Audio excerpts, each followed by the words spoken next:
I didn't time it properly. I still got my mouth full of crackers. Hold on. I was trying to chew and swallow this cracker before we started. It's a bit dry. It is. It's like those cheese and peanut butter crackers, you know? Yeah. These ones. What's up, everybody? This is FSP, Fun Speculation Podcast, episode number 44. Yeah, we got a fun show for you tonight. It's Christmas time is here. And lots of games still releasing this week, surprisingly. That list actually had a few games on it that Fuzzy sent today. So we're going to dive into those later. We're going to talk about some Xbox sales reports, or not official reports, but charts that are out there that Xbox may have reached some milestones. That is pretty good compared to the past for Xbox as well. And talk about also, is there a show in January or February? I feel like we're gonna have some fun. 3-Bit's not here yet, but he is joining us. Fuzzy's drowning right now. He's like in a pool, it sounds like. Yeah, let me get my mic adjusted here. Sorry. No, that's all right. And Psycho couldn't be here because he's having internet troubles. But we're gonna have some fun tonight. We'll start with Jasper. What's up, man? How are you doing? Yo, going pretty good. We're talking about it behind the show. I've just played a little bit of Need for Speed today. Downloaded that. I've also been playing Gotham Knights. So that's what I've been up to because I finished High on Life and Midnight Sun. So I got to find my new game. Right. And High on Life, you feel like you said something that like was weird. So I want to know your opinion on High on Life. Just go ahead and say. I think it's a little overrated. Like, I was gonna give it like a 6.5 before I beat it, but once I beat it, it's like a 7 now. So yeah, but you say it's overrated, but the meta says like a 59 or something. So maybe it's underrated. Well, I mean, about a 6. That's where I was before I beat it. So maybe the review. Yeah, but you're 7.5, so you actually think the game is underrated. I mean, I guess, but user scores, it's like a fucking 97. So it's like... Yeah, but you can't say people's own opinions are wrong. You got to go against the rating, right? So you just basically think the world is wrong about High on Life. Yeah. That's fair enough. Are you a Rick and Morty fan? Yes, I love Rick and Morty. What did you not like about High on Life exactly? The gameplay is just kind of ass. That's what bumped it up a point is the humor. Right. Well, the gameplay was pretty solid. I didn't expect a lot from it. You know what I mean? I didn't expect like game-changing gameplay. I didn't either, but I expect a little bit better. A little bit better than that. Did you beat it before the day one patch came out? No. Okay. It took me a while to actually beat it for what that game is. Like, I would play a little bit and I would just be like, I just can't. It's boring. And then I'd hop back in. Fair enough.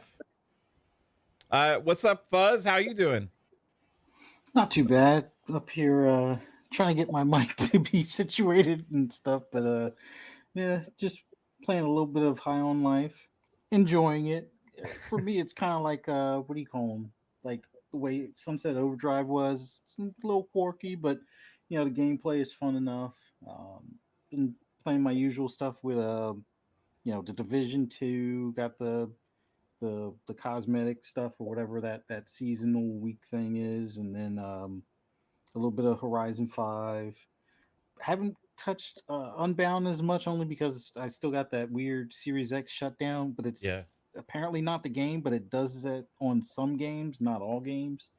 And even fired up the trade in your Witcher Xbox 3 for a bit. Yeah, I'm hoping it's got to be something with the Xbox with it being plugged into the wall now and whatnot. Yeah. But I don't know. I'll get it figured out in the new year if I have to get a new Xbox or not. Yeah, I think on Need for Speed though, I think your progress carries over to PC because that's where I'm playing it. I just did the EA 10-hour trial on PC, and it said like you can like cross save and cross play or some shit. So I'm assuming your stuff carries over. So I don't know if you just want to try that. I actually have to try that then. Yeah. And 3-Bit's here. What's up, 3-Bit? How's it going, dude? Just in time for the intros. Yeah, pretty good. I've been working on stuff. I've been playing High on Life. That game is amazing.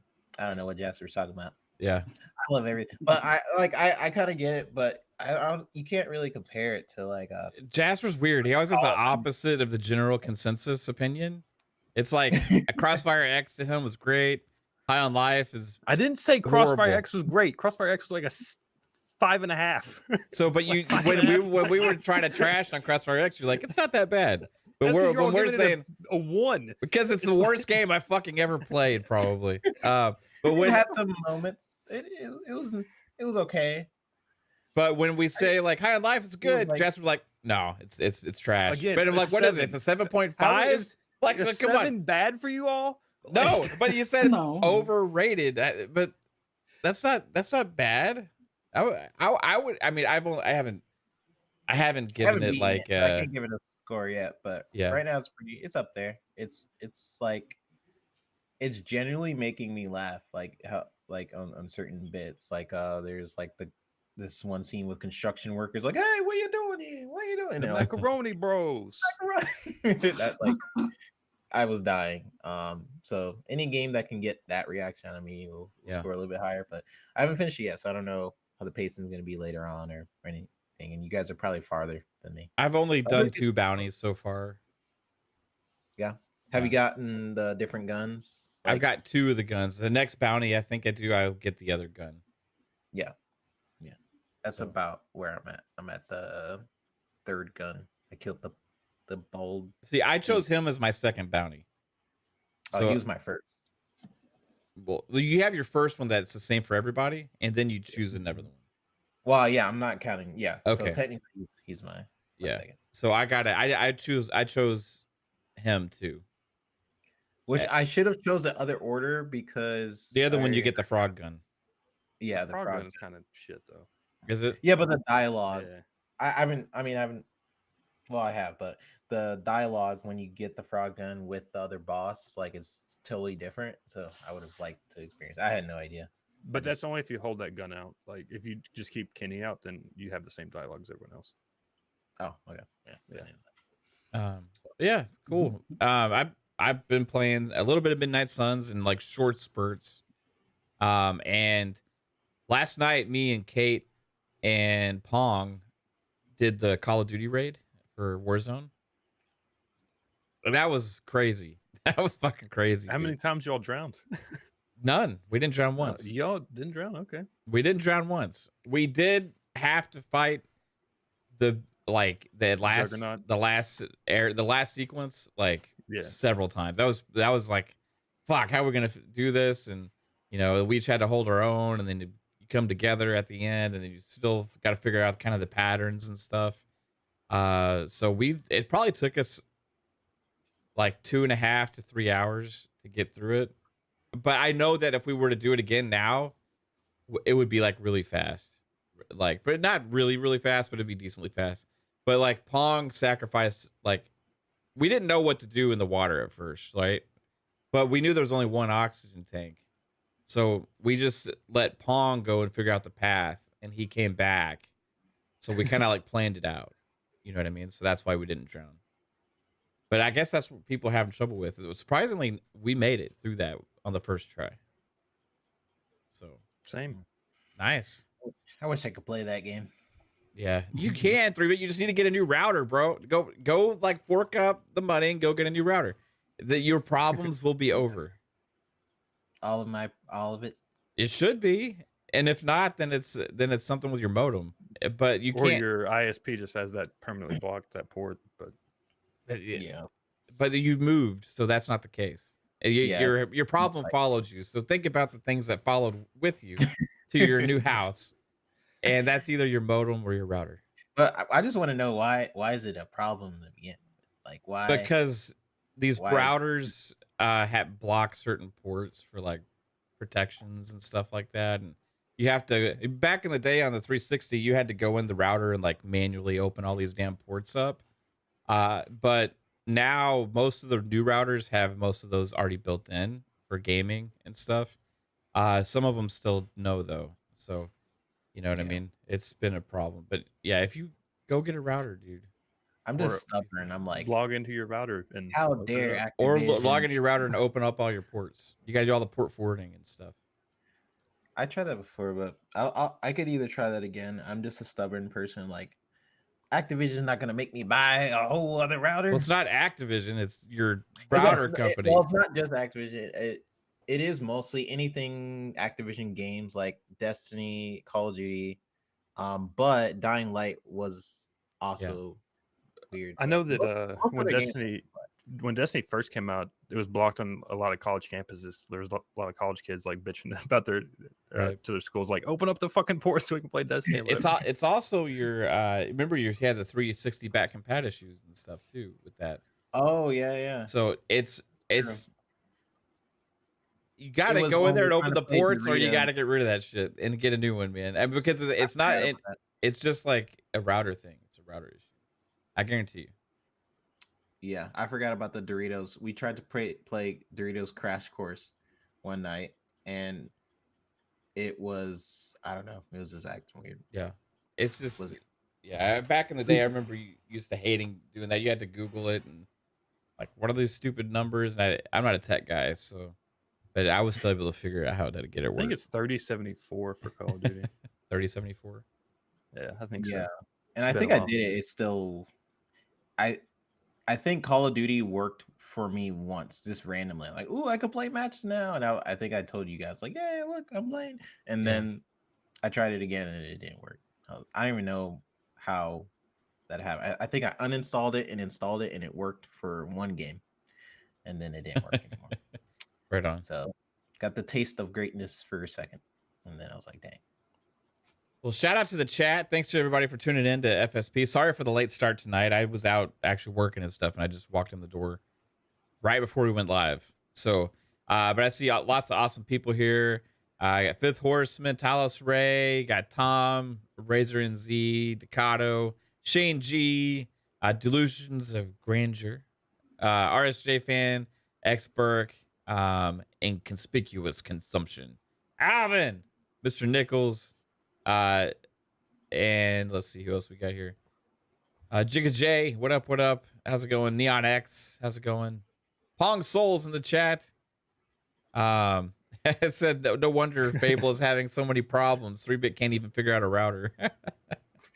Yeah, there was. Speaking of that, there was like, I don't know what to make of this stuff a lot of times. Oh, I see Black Card A also there. Andrew Cullinane, how's it going? Also, I appreciate you all. Yeah, I don't know what to make about the whole Fable stuff because like people are talking about they're having trouble because they're getting used to the engine, and it's because of Microsoft's requirement that they use that engine instead of going to something else. But then also some people are saying, well, that's probably a good thing because it's a good engine. If they can figure it out, then who knows? I also wonder how much of this is like other teams coming in to work, because remember we're like Eidos Montreal was said to be helping on this game, but they got to learn Forza Tech all of a sudden, right? And stuff like that. So it's kind of interesting, and I would understand how that could potentially lead to slow development and everything. But I don't know. I don't know if there's any truth to this or if it's just like people making excuses because we haven't heard anything from the game in 2.5 years and people are wondering why. 3-bit thoughts? I actually tagged you on this article when it came out and asked your opinion about it. I got a lot of DMs from people I haven't even podcasted with for a while. I'm like, what the heck? They were asking me about this.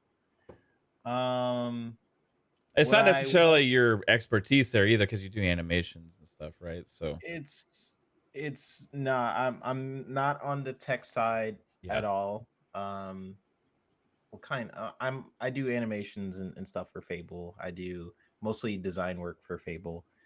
So, man, how do I say? Okay, what I will say is anything you can't say, don't say, right? Yeah. I'm gonna be careful here. What I will say is the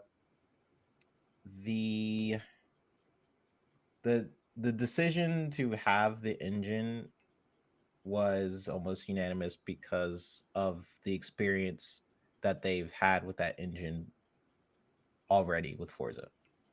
Like, it wasn't necessarily like Microsoft forcing anything. It was more so like, hey, we could probably push this engine and do more stuff with it.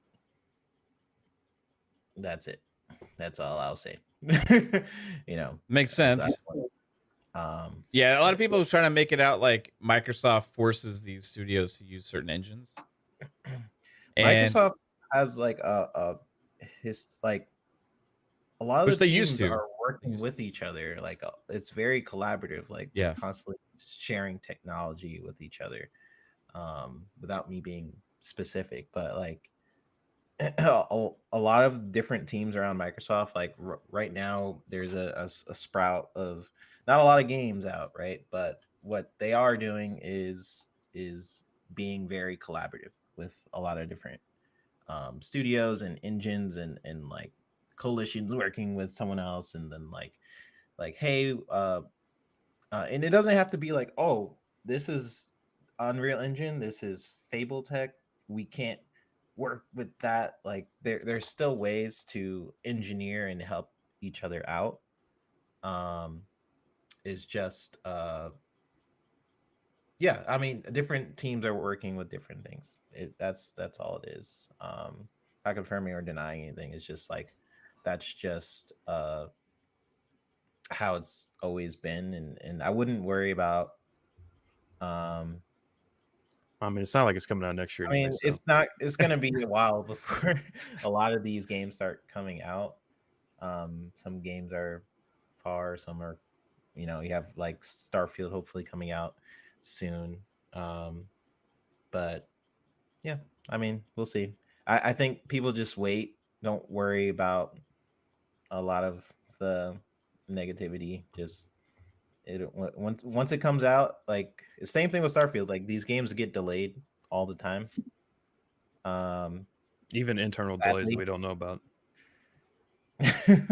yeah, well, games are going to get delayed, but hopefully it's for the better. I was the one person when Halo Infinite was like, I Correct. wanted Halo yeah, you Infinite. wanted it delayed. Yeah, Delay I was low. like, please delay, because when that game finally does come out, you know, hopefully it's for the better. So I wouldn't worry too much about it. I would just wait. You'll see. yeah. I think that's this is part of the reason I think that, like, well, we can start with this first. This is part of the reason I feel like they need to have more updates or like more shows or something to figure out. You know, hold on. I'm going to take this into the whole January, February rumor, right? But when there's a lack of information out there to the public about either what stage a game is in, or like how the game's doing, or lack of talk from like the game directors or creative directors or anything out there just talking about what your ideas are for the game, or like what vague things, even vague things, right? There's been pretty much radio silence on games, not just Fable. It's like Perfect Dark's the same.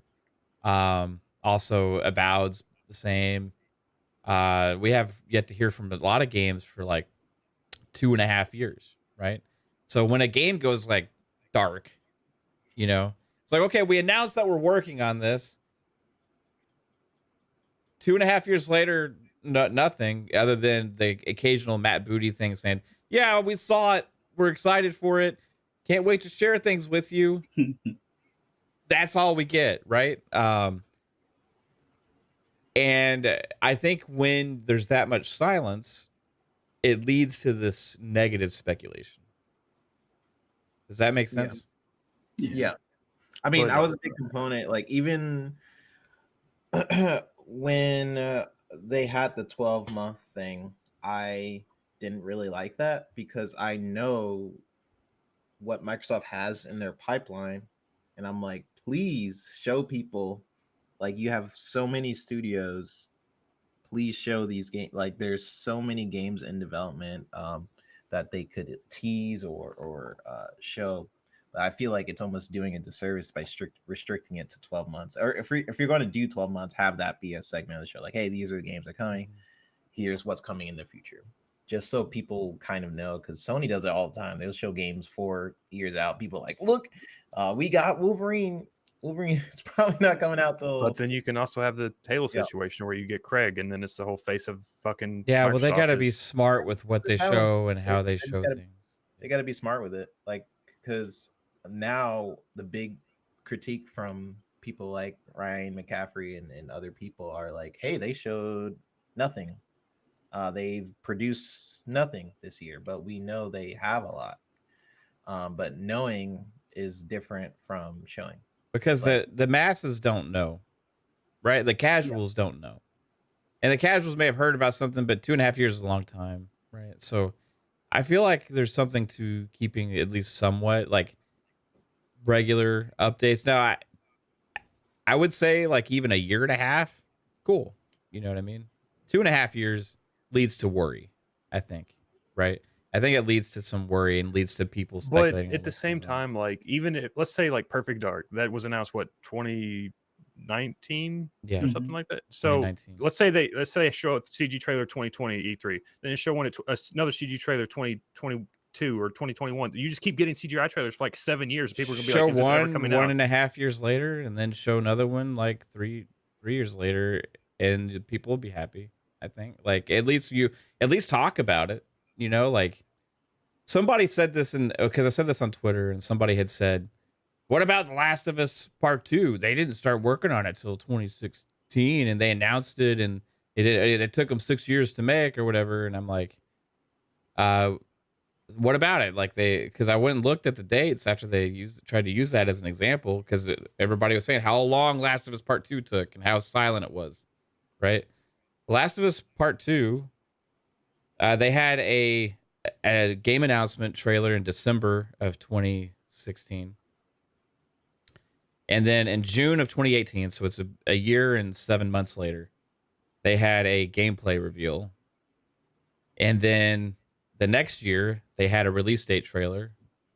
And then the following year, they had trailers leading up to launch, right? Mhm. So you had only 1 year out of those without anything, right? It's been 2.5 now for Perfect Dark about, maybe not Avowed. I don't remember when the first Avowed, but there was you remember the 5 game showcase at that E3, State of Decay 3. It's been 2.5 years. Yeah. Forza Motorsport is the only one that's not in that list because it's the one that we did get an update on, right? Because it's coming out sooner. At least we got another trailer for that, right? But I do feel like without even going into like, hey, here's a brand new thing, you know, oh, that's gonna draw the hype. Being more communicative to the audience with some kind of updates would be helpful, right? So people can point to something and kind of see, because there's really nothing out there, period, on these games. I'm just personally, I think we should just drop what we've like seen like from like 5 years ago, like State of Decay 3 and all that stuff. Like just we know it's there, but just don't. Yeah, but they think use that about to it. sell Just- the consoles. You know what I mean? Like Just think about what's coming out in the next 12 months. I think that's better. Like even like Call of Duty does that, where they announce the game the same year it comes out. Like just there's so many games that now that just announce it whenever it's that year it's coming out. Like Fallout 4 did it. Like yeah, I agree with you going forward, yes, but you still got to acknowledge those games that you already announced 3 years ago. I just think you know. forget about it and it will be ready when it's ready. Like that's Yeah, I don't like that. I don't know. I don't like that. I don't like being radio silent on things for 3 years. You know, almost. Yeah, I think who said it in the chat? Tom from Toonami. I like that name. He was saying, or dev updates. I Yeah, think that's dev a smart updates. way of going about it. Like some like Dev- for example, Star Citizen, right? That game is still not out. It's I don't even know how much money that. well, they do like it's But they early do- access updates though for that game. Yeah, I'm just giving an Yeah. example.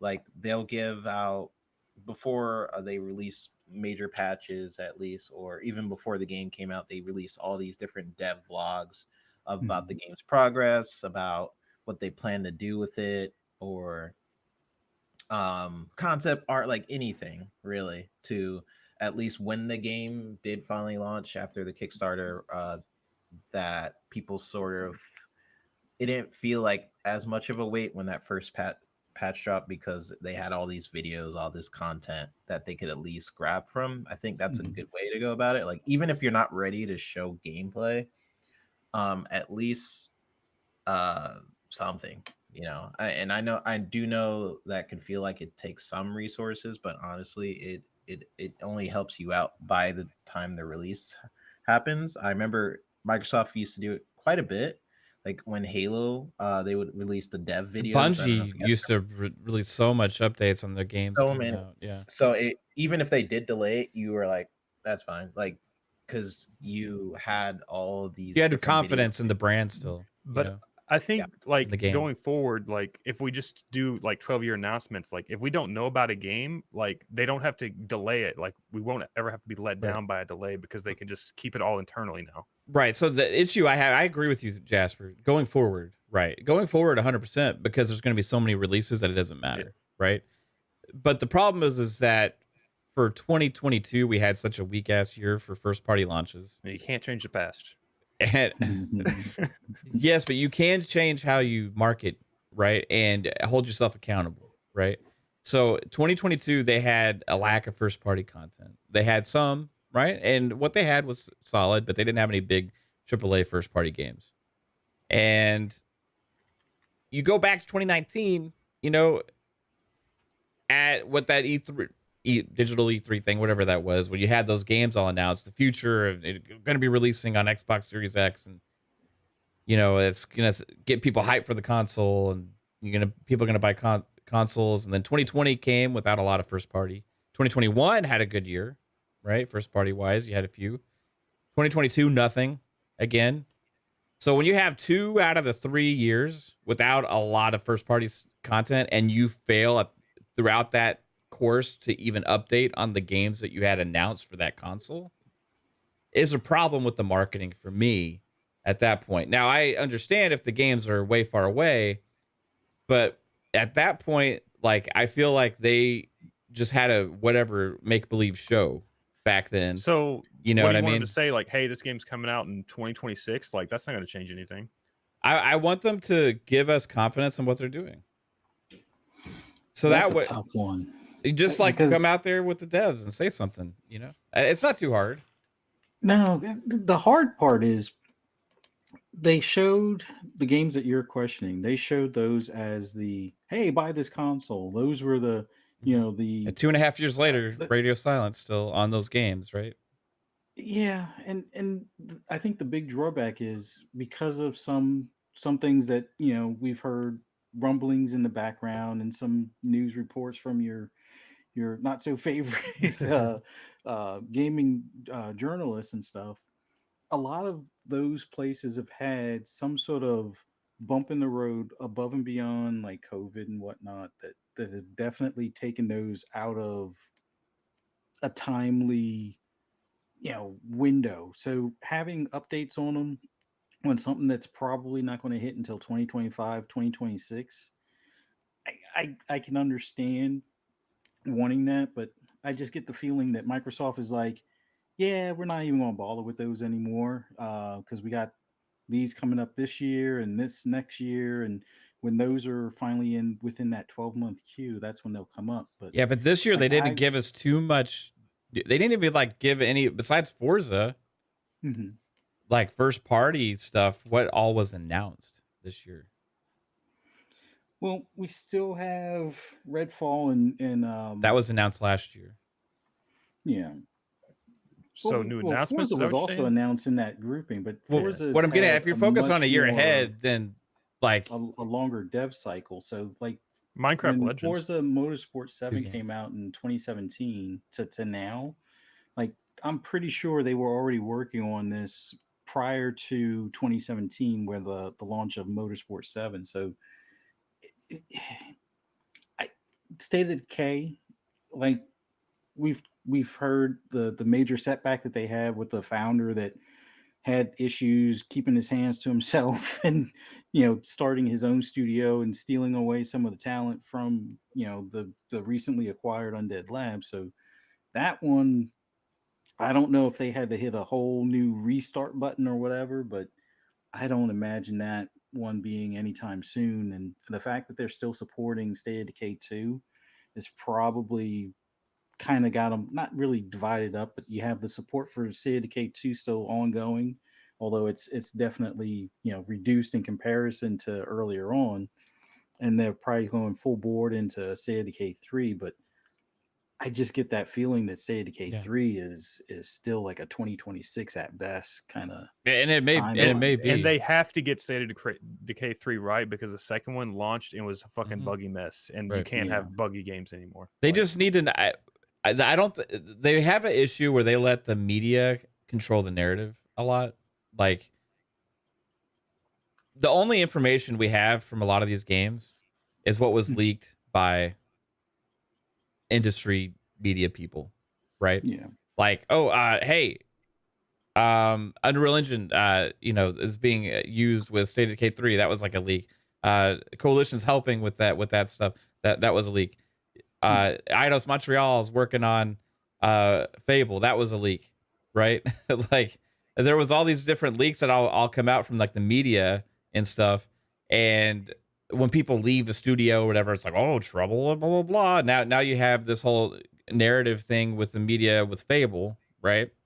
Mm-hmm. And this is why I'm saying it's important to at least get some information out there to give people confidence in these games. And it doesn't have to be a big blowout gameplay trailer. Like, if they're not prepared for that, that's fine, right?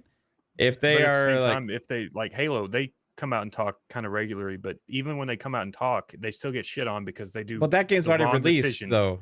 I'm just saying, like, even when the devs do come out and talk, like, if they say the wrong thing and the community doesn't, because Halo's made a lot of wrong decisions, right? It's like, yeah, I mean, they're got to be held accountable for what they screwed up on too, with the lack of content. Like, and what I'm saying is, if things are so bad to where like it literally is like they don't know what they're doing and they're still trying to figure stuff out with these games, and it's like back and forth and all that stuff, that's not a good sign to me. And that's what the energy is out there in the public a lot. And I feel like if it's not the case and you actually have a good creative vision and you know what you're doing, then let us know. And if that's not the case, then that sucks. And that leads to some of the other speculation about there that Microsoft doesn't run their studios well and stuff like that. And this is not a problem on the Bethesda side. This is not a problem on the Bethesda side. We've had frequent updates on Starfield ever since it was announced.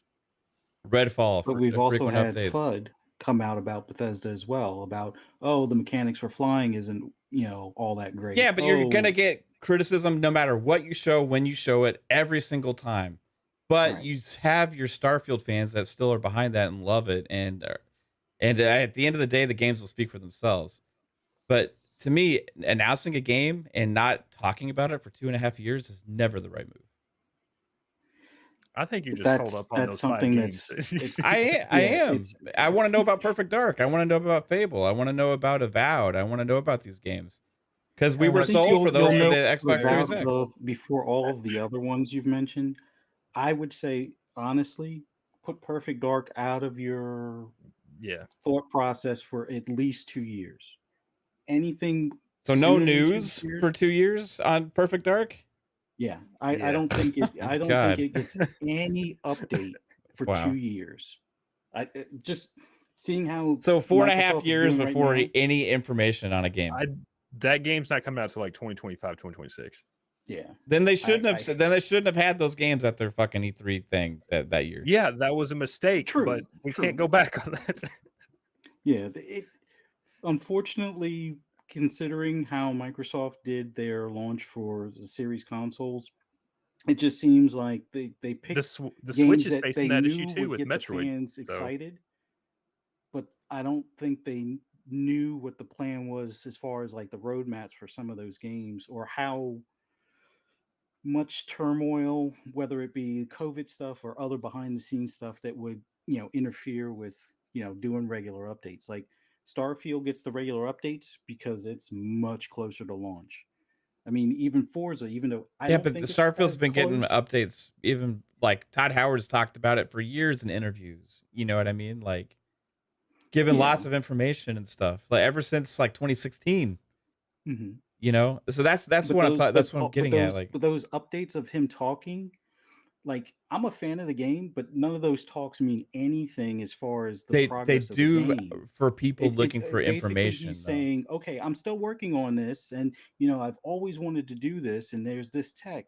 Like other than the stuff that they've done in the past year, the talks of it, I guess the closest thing that you could see would be just them replaying the CGI trailer and saying, we want to make this game, bigger and better than the previous gen. Like if that's a sufficient talk for you about like a State of Decay or a Perfect Dark type of thing, then I guess that would be all that they would really need to do.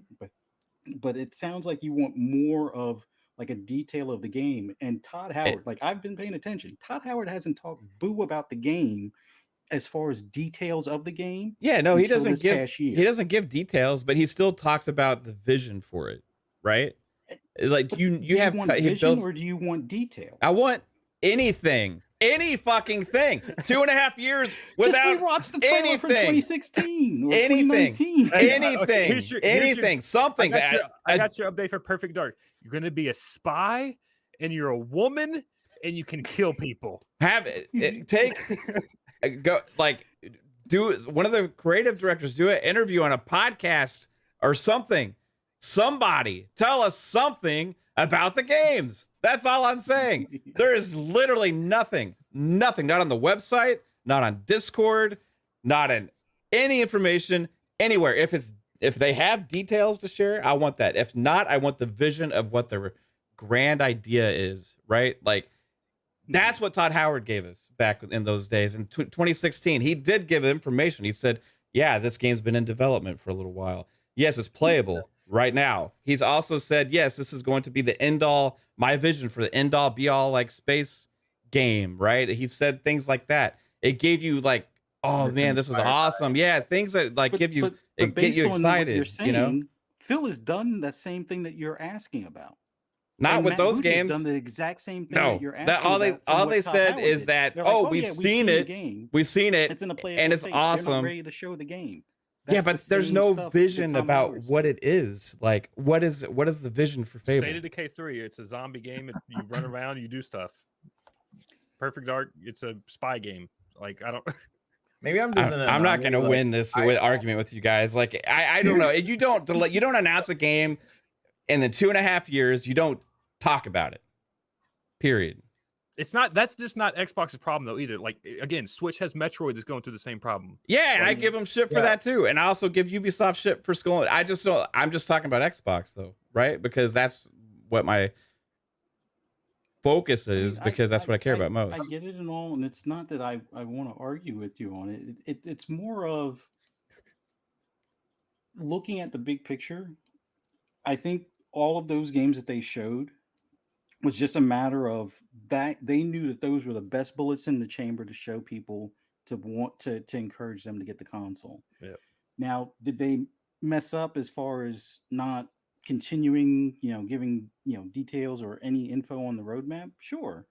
But the way Microsoft is moving now, because of this ABK deal, because of the pushback that they get for some of the stuff that they do or some of the things they've done with other titles like, perfect example, Halo, I think they're kind of, I'm not saying that they're in the fetal position in the corner, but it seems like they've chosen that method over, continuing updates and things like, because I guess to some extent, if you look back at Crackdown 3 in the previous generation, they gave updates every so often, and that didn't deliver on almost any of it. Now, a lot of crazy stuff happened in the background. The original tech and the original team that was working on it got purchased. So a lot of stuff had to be, back to square one. But that thing was like in development hell for a while, and it had other issues. Ooh, excuse me. Now, that's not to say that Perfect Dark has those same issues or some of these other titles have those same issues, but we do know that they've had some speed bumps, whether it be talent leaving or different teams working on different things, or rumors of engine changes, or rumors of back to square one, or changing from Unreal 4 to Unreal 5. we've gotten those, like you said, from the media, but unfortunately, it seems like Xbox is always going to get that negative scrutiny from the gaming media, just because, like even if you look at like High on Life, like I know we talked about it earlier, but it's like, to me, that's in the same ballpark as the way Sunset Overdrive was. It was a big unique title for the platform, but it either got ignored or it got crapped on by either the gaming media, or it wasn't pushed as much as it probably could have been. The dev team that was working on it seemed to do more of the advertising for it, but it's, I don't know. Maybe this new media group that they have, that hopefully is going to do this show come January, changes some of the things, but I guess Yeah, that that's might be, the step in the right direction, and hopefully, aid in what we're looking for as Yeah. far as updates and stuff. And Because this direction also fixes that. And just wait a year, and Xbox will have everything, because now you don't have to wait, because they're literally showing you everything that's coming out. Like, yeah, I mean, maybe I'm distant in the anomaly. I think, I don't know. I think back to the time where I look at gaming magazines and they'll have like reviews and like even little snippets of what all is the to games come, coming out and stuff. Yeah. all the games coming out. I might just be in a boat where I don't care for games like 4 or 5 years out. I kind of want to see it, just because you can like build hype and talk about it, and I don't know. We can kind of just see where the roadmap is kind of going, certain things. But if you're gonna have those games, like have the games that are like very far out, at least have something also to be like, here's what's kind of far out, but also this is available now, you know. And I think that's Yeah. why yeah, I do think they the should end the show with that one more thing, where they show like, this is what's coming to the platform eventually. But like, that was a big thing I criticized with the other show, was like the 12 months thing. Like, dang, I know there's more that Yeah. is in the pipeline. So my biggest critique is like, I know you guys are holding back. There's so many other things I want to see. So I always had sort of that problem. Like, I want to see everything. Maybe that's just me. I want to see things that are 4 years, 3 I mean, years. I'm fine with seeing wire mesh. I don't give a shit. But it's like, I know the general. I feel as like long as it's somewhat in development and you know that like in 4 years you're gonna finish it, then cool. I want to see it. I feel like people are like mistaken that I'm asking for a huge deep dive on games that are going that are going to be 4 years away, right? And I'm not saying that at all. You know what I mean? What I'm saying what is you're that asking for doesn't matter. That's why I'm saying, like, it 'cause matters. them just- It matters to me though. Like that's the thing. Like you can't tell me that doesn't matter to me. Like it may matter to you, but like 99% of the other people aren't ever going to see it or hear about it. That's my point. I disagree Like, with that. So they're wasting their time. I think people that care about Fable are going to find the news. I think people that care about Perfect Dark are going to find that news. People that care about Avowed are going to find it. Back in the day, when the gaming websites themselves used to keep people updated all the time throughout the development process. They used to share things about like classes and characters that they're creating and all these different things and stuff. And like, it doesn't exist with Microsoft and not on these ones. Right. And I miss those days of being able to look out and like look for the information on these games that are coming. And even if it's far away, even if it's years away, still having that in the back of my mind is like really cool, because I like thinking about this shit. You know what I mean? I get hyped for this stuff. I get really excited for this stuff. Now, I do agree your primary focus should be on what's coming soon. But then you have the double-edged sword again, where it's like a Cyberpunk situation. They were promising like you're going to be able to interact with every NPC, have phone calls with them and shit. And then everyone was promising that in YouTube videos leading up to it, marketing that's like it's going to be the biggest fucking game ever. I didn't say Microsoft to lie to people. I'm not asking for them to lie. But they can lead to that. But Jasper, by the time that game came out, how many sales did it have? It worked because people it built the hype of people talking about it for a long time. Like even if the things they promised wasn't necessarily there in launch, just by them talking about it in so many different devlogs, it built up like a thing where everyone's ready to buy that day one, and then we know what happened. And but I'm not asking Microsoft to release a buggy, unfinished game either. That's like it doesn't have a lot of the stuff that you promised either. That's not what I'm saying. I'm saying you just like Todd Howard is the best example. Like even like if they just say like one line, like it may just be like something they're kind of working on, but they don't know if they'll be able to get into the game. They say that everyone's going to start like, that's the biggest fucking thing. Like, spaceship can go this fucking far. It's all in how you Starfield, deliver the messaging, and a marketing expert should know how to handle that stuff. The problem is there's a lot of shitty marketing in gaming where they do overpromise and underdeliver, and if they just focus on being real with people, that goes a long way. In fact, you have a lot of the developers out there and a lot of the people that are getting excited about certain games, like they have been real with people. Like look at the Dead Space EA dev diaries, where you saw shit like really bad looking. Skate had stuff too, right? They're showing you stuff like in development, like wire mesh shit and all these cool things. I'm not saying that Xbox even needs to do that, right? But people can be accepting if you're just real with them about what things are like.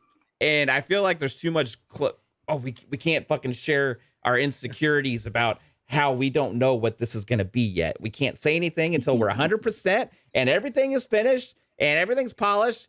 And then that same company that does that kind of thing also drops that Halo Infinite demo that was unfinished. Like, here's the thing. Yeah, they got it. They make bad side that I decisions. Actually want them to show more of, because devs struggle. I do too, every day with like small things, and I really wish they humanize devs more, because there's too many times where people go on Twitter just like tackling a dev like, why is my game perfect? Yep. Back in the day, 3-bit like Halo stuff, you know what it'd be? It would be a video of like the studio, right? Yeah. And you would have people working at their desk and stuff, and you would see like, you would be watching the video. Can I see anything on the screens? Is there anything on the screens? Right? Yeah. And that's we already did that when Phil Spencer's like, I'm excited to see what's at the initiative today, and he's looking at the screen. I fucking zoomed in on his fucking eyeball, trying to see if you fucking get a reflection. You know what I mean? Like these different things, like when they did like these dev diaries and stuff like that, it's just like they can come from them fuck showing that stuff like that. No, fuck it. If they're afraid to show shit because they're afraid people are gonna say stuff, then they need to get some more fucking confidence, man. I'm like, don't be scared. Be real and show what you're working on, and people will be happy with it. You don't have to fucking reveal everything, but at least talk about something. At least talk about example something. Of something I would definitely like to hear about on, like, let's say Indiana Jones or even Perfect Dark. Is it going to be first person? Is it going to be third person? We don't even fucking know that, right? That's how can we not know that answer to Perfect Dark yet? It's been 2.5 years, and we don't even know what fucking genre of a game it is. Like, really? Like, there's certain things I would hope that they have nailed down. Like, we all heard the story about how, like, BioWare didn't have that flying mechanic, permanently in the game until their CEO or whatever saw that trailer type of thing. But I would have to believe they at least know for a lot of the games that they're working on if they're first person or third person. And if there's going to be fallout over the fact that it's first person, they can show why they've gone first person. And then that would give them an easier path as far as, okay, well, the next update is going to be, this is why first person was chosen and some of the cool things that we're going to implement because of it. So it would definitely make it a little bit more of a narrower, update cycle, because now you can focus on the things that you're getting the most feedback on, or whether it be positive or negative feedback. But I would really like to know if they're first person, third person, or both, or you basically have the choice. And if they say something like, oh, you have the choice, then that's like a sigh of relief for those that wanted a particular one or the other type of thing. So there are things that they probably could do, but I just get this sinking feeling that Microsoft is like so. They got to realize their criticism. They got to realize they have to understand they're not going to win. On Indiana Jones, Todd said it's going to be a mix. They got to understand they're not going to win either way. No matter what they do, no matter what they say, Microsoft is always going to be attacked for what they show, right? It's just the nature of what happens. It can be Halo, it can be any of these other first parties. People, especially the console warrior crowd, is going to go after them for even fucking watermelon physics, right? So it's no matter what it is, they show there's going to be people. You can't make everybody happy. There's no way to make everybody happy. And I feel like at times Microsoft's goal is to try to make everybody happy. And at times it costs the creative I just think vision they of want what to the avoid creator negative wanted press. to do. Right. And well, that's not negative press, somebody not liking a game, but it could be a negative opinion. Negative press is like workplace culture and stuff like that to me. I think this is like Well, when fanboy Kotaku stuff. writes a fucking article like Halo watermelon physics are so dated, it's like 2001 or whatever, it's like That's just bullshit. Like Kotaku's not press anyway. Like Kotaku's just garbage, right? But besides that, it's like I feel like, and this goes into why some of the content with Halo Infinite took so long, because they have to do all these checks and balances and make sure everything is going to be perfect before it releases, to make sure it's going to jive with what it's supposed to be for Halo and the fans and everything. And then when they put the stuff out there, it's like, oh, we missed the mark, right? They got to have the best studios have always been led with 100% creative lead and a vision, right? And then everybody gets on board with that, and it gets an excitement, it gets a hype for it. And I feel like at times there's too much of these like being scared. Alvin, look at what Forspoken's happened. Look what's happened with Forspoken. It's getting shit on, and because the game sucks. Like that's what I mean. There's gonna like it's probably gonna release to you, but someone may like it. I mean, that's your argument with your fucking point. Well, then that demo is for somebody. I didn't say Xbox needs to release bad demos either. You know what I mean? They're trying to avoid the fucking negative shit because now they're going to get less sales because everyone's fucking memeing the fucking game, and that one person that may like it is not going to play it now. Right, but that's a bad game, so that's their fault for making a bad game, right? Like, so Perfect Dark could be a bad game. It could be. We won't know. We don't know what it is right now. But if Forspoken had some trailer hype, at least for a little while before they released a bad demo, I would say that's a mistake for Square. I can criticize Square for releasing a bad demo. It doesn't make it Microsoft okay for not telling us about games for 2.5 years. That game, and see, Forspoken is kind of a weird one because they've given regular updates, and there's always been this undertone like the world looks dead, like as far as like the open world aspect. So they never really answered that, and then they release a demo, and you kind of see the combat isn't necessarily what some people were hoping for, or a particular character / wearable is annoying kind of thing. So it's like that one had updates. That one released a demo. It's getting it did everything you're asking for, and it's getting shit on. Well, Forspoken had some hype before they released a bad demo, and they talked about it too much. People were excited. I didn't think so, but they slowly. I think. See, with Forspoken, I think it's more so Square being the issue more so than anything, because once again they're it's not their marketing's fault that the game is bad, right? Like you got to deliver on the game too. I'm not saying Microsoft needs to. It's okay. You can have great marketing but a shitty product, right? They got to have both. Like I want people to get excited for the games instead of forgetting about them. Like they evaporate into the ether, right? That's what's happened to these games now. The only way we know about them is because people like 3-Bit, how we actually knows is actually working on this game. Right? Besides that, there's no like anything. There's no news out there, period, for these games. Like there just needs to be some news for the games other than what comes from the games media and leaks about potential issues or whatever. And if you control the narrative, one thing you learn like with marketing, like for a company, is you want to control the narrative. You don't want to let other people make the narrative for you, right? And Microsoft at times with the Xbox lets other people control the narrative for their studios, right? That I agree with. And like I think Shane said earlier, like don't let Twitter have the message that's a minority. I don't necessarily agree with that, just because for the fact that with Microsoft specifically, the media is pretty harsh on Microsoft.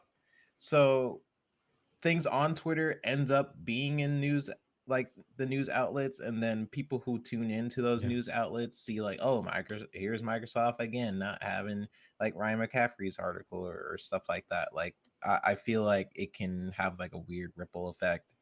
And people are pretty critical of Microsoft, and for this year for good reason, but there's always I feel like there's always been a bias towards Xbox. I mean, we've seen how the FTC has been handling everything with crazy amount of bias, but we'll see how that ends up. But I think yes, in a way, I do agree. Where Twitter is like Twitter and some like Facebook, they can be a small group of people, and the mass majority of gamers who are casual gamers are not going to care about those problems. But there are, I feel like you still have to respect the people who do sort of care about the gaming community as a whole, because those are still your customers, and those customers will ultimately influence the rest of the casual base if they do decide. That's what people don't understand a lot, is how these ripple effects work, right? Like, it's like the feeling and mood of excitement and hype around a brand and everything starts from somewhere, right? And it doesn't start from the casuals. It starts from the hardcore, the enthusiasts, right? The more excited they are about what's going on with the brand, it permeates and goes throughout the rest of the community into the casuals, where people, oh, it's cool to like this, it's cool to like that. Okay, I'm going to like it too, right? Because you heard other people talking about it or whatever. That's ripple effects, right? Sony's great at ripple effects. Sony like owns that shit. Microsoft doesn't understand that whatsoever. I would argue that's exactly what happened to High on Life. Ripple effects? Yeah. Yeah, exactly. But Microsoft just did that. But that's not a Microsoft first-party game. I know, but it's a ripple effect because of Game Pass. Okay, but I'm not talking about that. That's yeah, you're right, 100%. I'm arguing against Microsoft and their marketing of games that they announced 2.5 years ago, where now the ripple effects are negative, right? Where they could be positive, or they could be at least stable, right? Well, if they deliver on your game, it just takes it being in Game Pass and everyone talks about it. Yeah, it always gives games a better chance. It doesn't take away the fact that marketing sucks for Xbox right now. Period. Point blank. It does, and it has for a long time. Marketing has sucked with Xbox for direct-to-consumer, like gaming marketing, for a while now. Nintendo does it better. PlayStation does it better. The only thing Xbox has the win on is E3, because they stuck there. It's the rest of the year difficult. is a loss for it's Xbox. Weird, because in my opinion, like I do agree that marketing could use work, but it's like a weird situation with Microsoft, because when you think about, at least with Twitter, when you're contacting like Nintendo, like, hey, Nintendo, I noticed my Pokemon world doesn't the grass looks trash, and I need to know if you guys are going to update it. You'll never hear a peep from any Nintendo dev. And then with PlayStation, it's similar. You'll never hear anything from PlayStation devs and stuff. I think in terms of community, Xbox is very good at least with communicating with people, like, hey, we're doing this update, yada, yada. More so, I think we honestly hear more from Xbox than PlayStation and Nintendo. Yes, that's not on games that have been announced.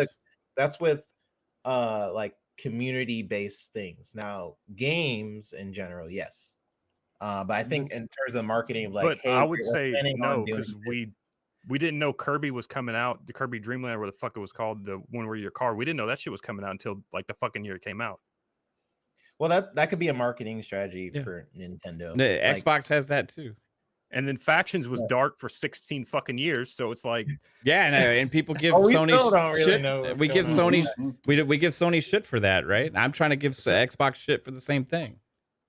Don't go dark on your games. You know, good. I'm saying Xbox is ultimately good at the community thing, because Nintendo or PlayStation doesn't really interact with their community at all. Yeah, Xbox is a lot of things better than PlayStation and Nintendo. That's something Xbox is really good at. What they need to work on is basically what Mav and everyone else is sort of pointing out, is like updates on their games, and controlling sort of the messaging, because they do let the media sort of like go off on them, and then they're just like, well, yeah, we're still the nice guys, and we're still, you know, they sort of do let the media walk over on them. And that's why I really like when Phil does fight back on certain things, like when he confirms like, no, this is not what's happening. Like if I was interviewing Phil right now and he'd be like, well, what do you want from us? We're not, those games are years away. Like, why the fuck did you announce them at 2019 at the fucking E3 showcase to sell your consoles? And all he would say is, yeah, we're excited with the future of Xbox.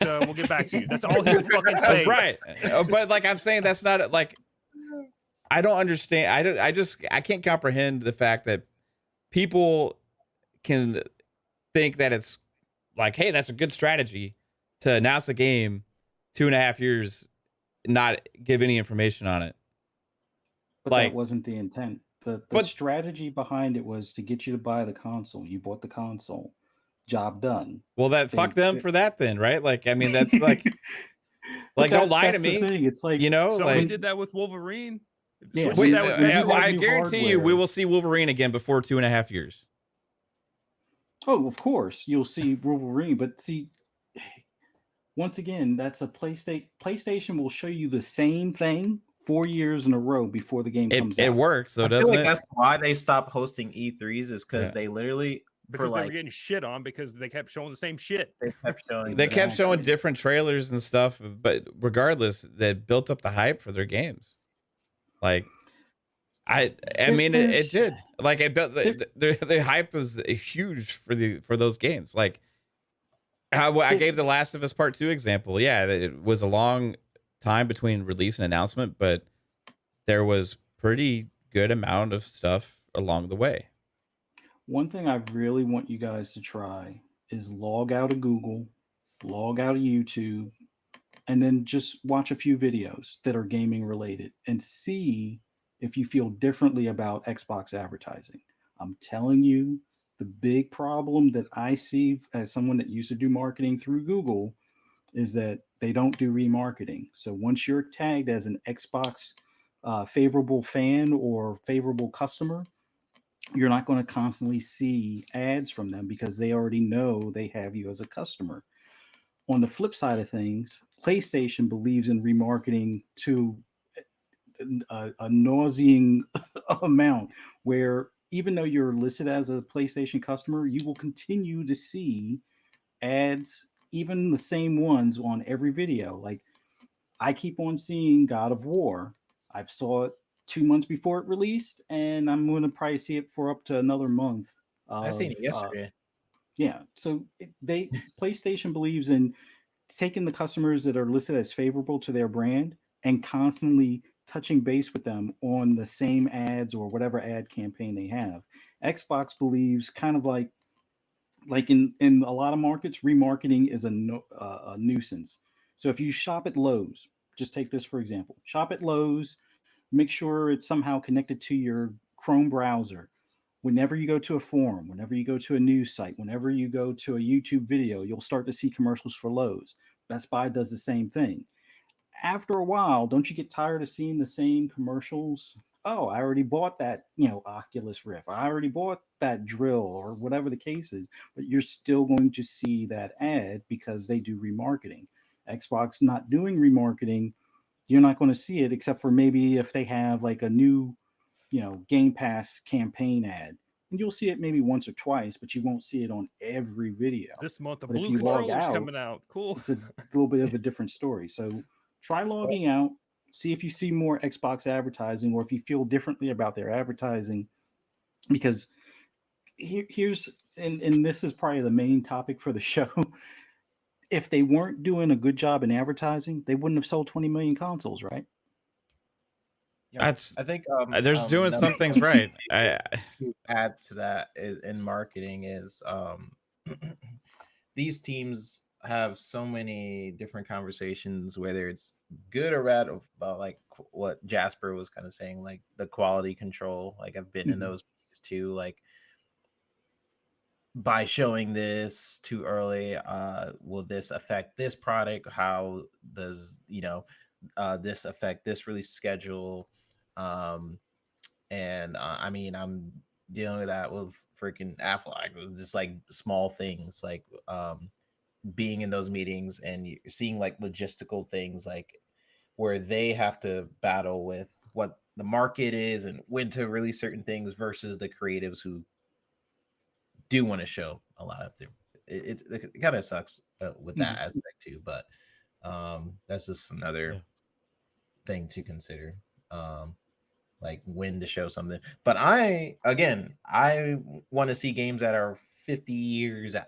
I don't really care. Yeah, I think it's because we I get understand what early development is, whereas like if you just show like a clay fucking sculpture to someone, they'd be like, what is this garbage? This game's gonna be ass. And they're always gonna remember this game's gonna be ass. Yeah, that's us. I love seeing that stuff. I mean, I feel like a major reason why I even got into game development is because I love seeing behind the scenes of like the devs figuring out like processes of like, oh, this is not working, why is it not working, let's discuss. And I love, that's one of my favorite things about being in the industry, not just gaming but also animation and commercials.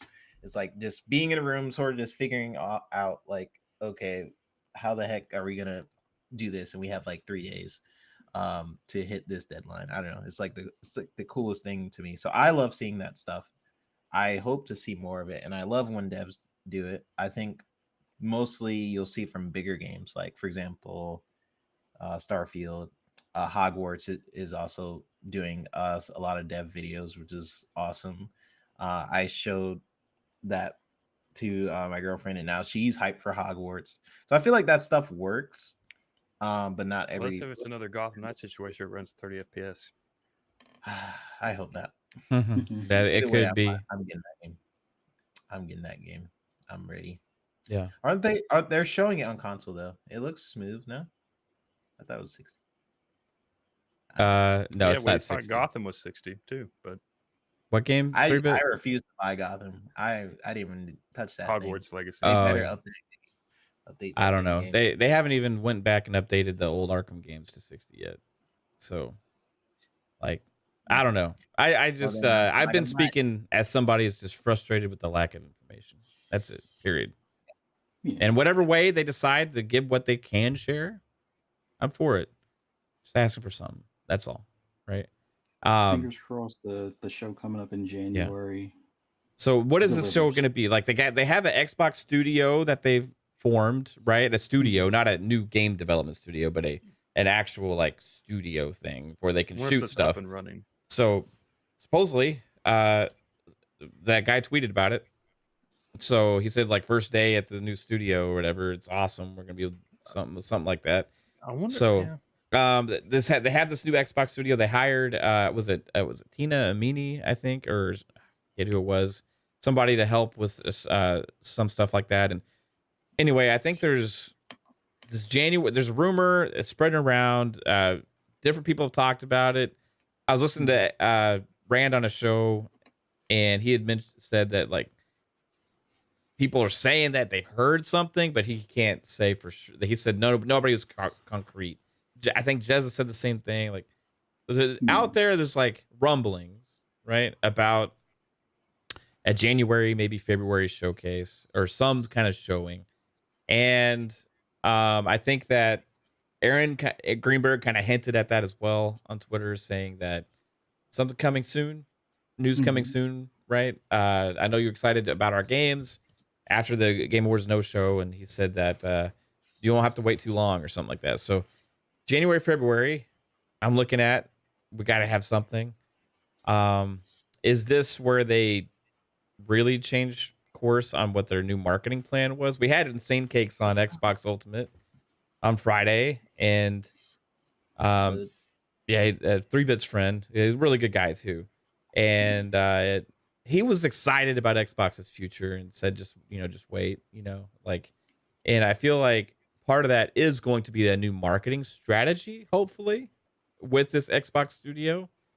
But what do we expect from a January, February thing? I would say what the smartest thing would be for me is if you did have like a 20-30 minute show type deal, is to have Redfall, Starfield, and Forza.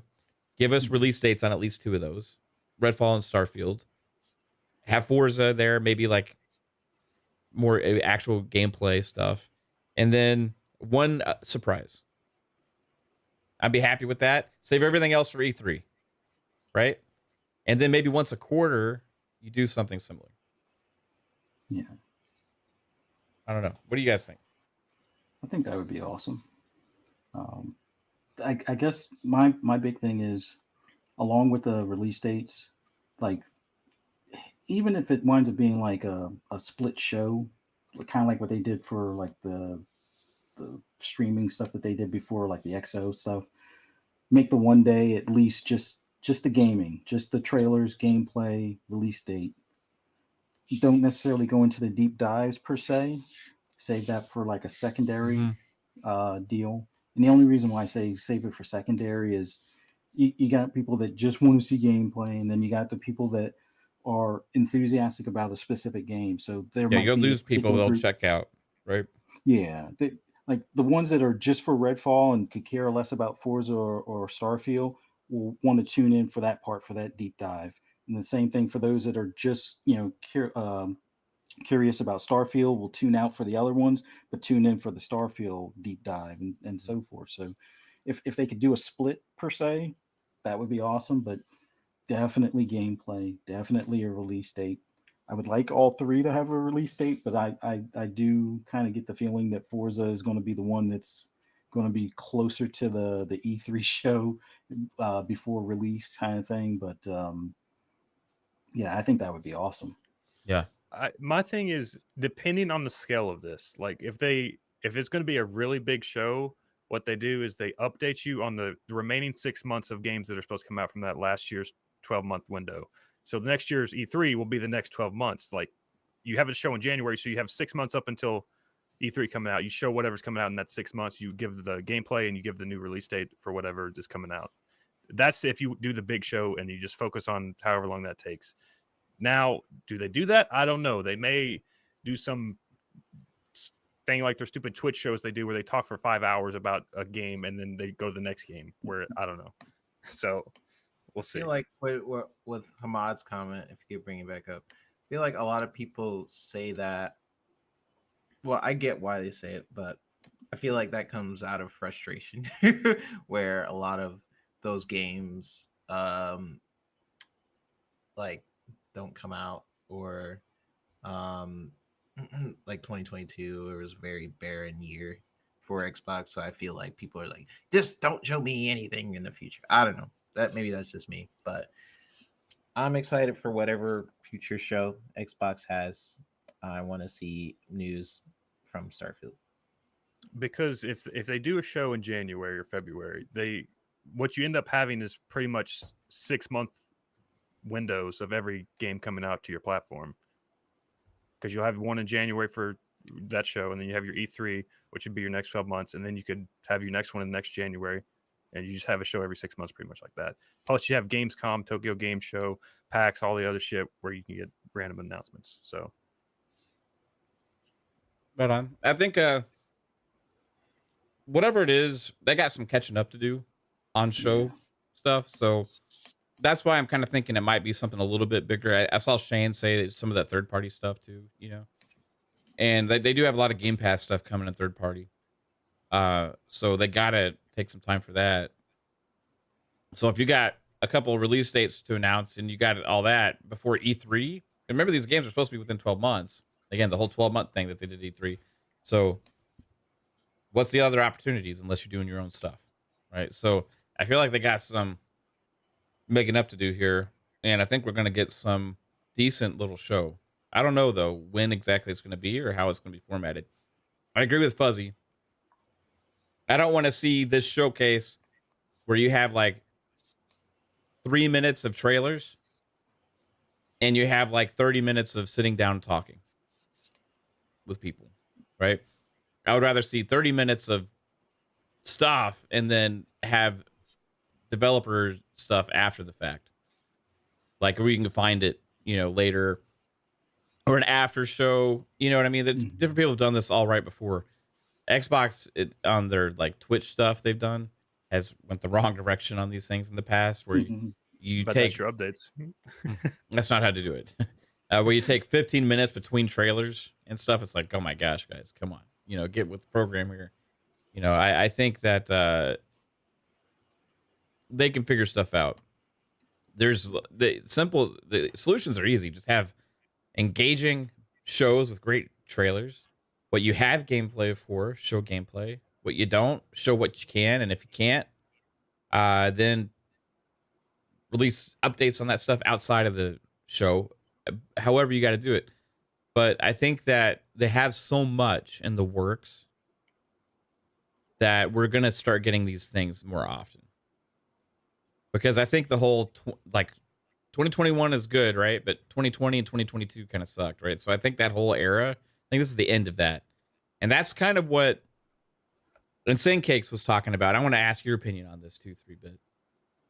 He was saying that he believes that Redfall, Starfield, and beyond is kind of like the real start of like the new era for Xbox. Do you feel that way? I don't know how much you have conversation with other developers out there that work, but is there a sense of excitement about the next several years to come? People just don't know what's gonna hit them. It's like I feel like what Jazz said, where 2023 is kind of the start year for Xbox is just true. It's like once those 2023 happens and the first game hits, it's like a ripple. It's just gonna keep sort of going. So it's like right now it's a very down period of Xbox, but there's so much in the works.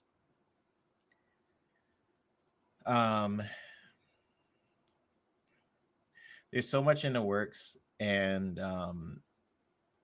people are just gonna be very excited gamers next year. So that's all I could say.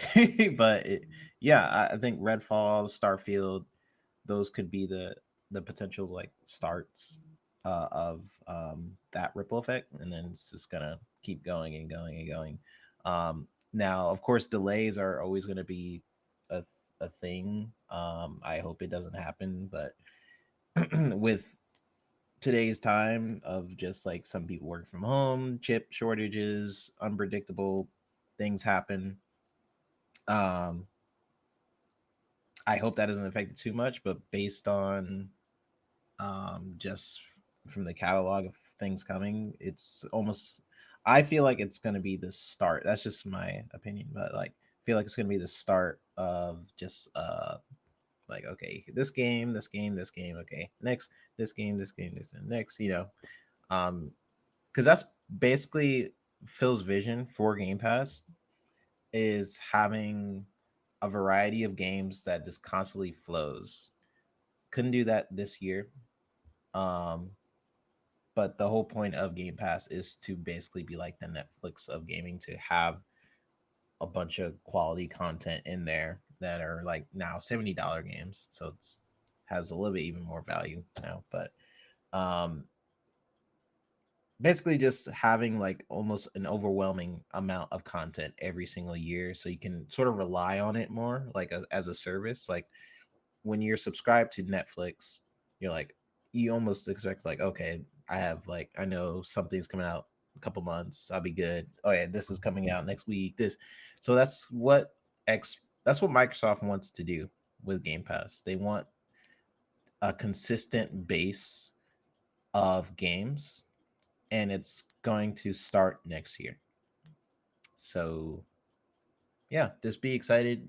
Yeah. It's gonna be cool.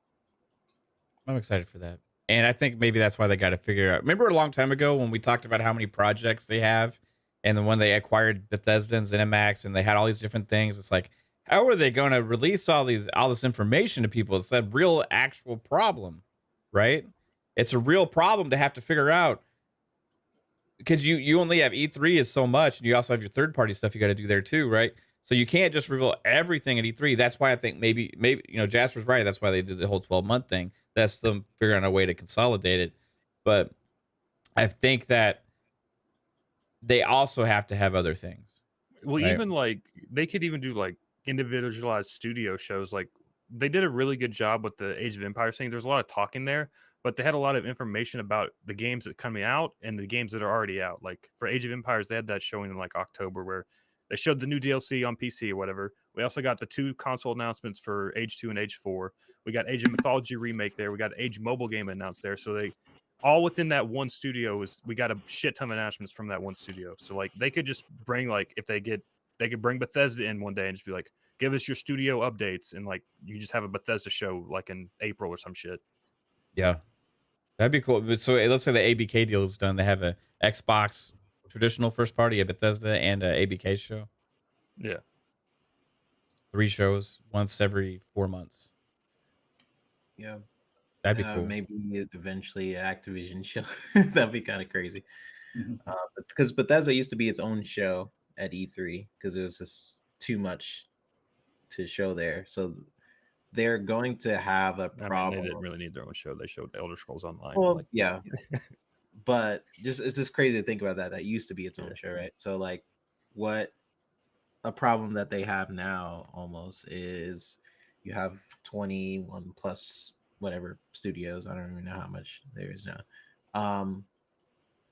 And you're eventually going to run into the problem of like, oh shoot, how many games can I show? Like realistically, I as a fan, I want to see all of it. I want to see every single studio that what they're working on, because some has been really silent and you're like, I haven't heard from you in a while. I want to see what you're working on, where you're working on and stuff like that. But we'll see what they end up doing. What did y'all think? Late January or early February? What would y'all guess? I'm hoping late January because I'm hoping Redfall is ready for release around that time. Do it and then shadow drop Redfall. I'm thinking early February just to get ahead of the PSVR 2 launch. Get some good press out there. So what if, because rumors before were that Redfall was ready to go. What if they did the show? We don't have any Redfall release date ahead of time.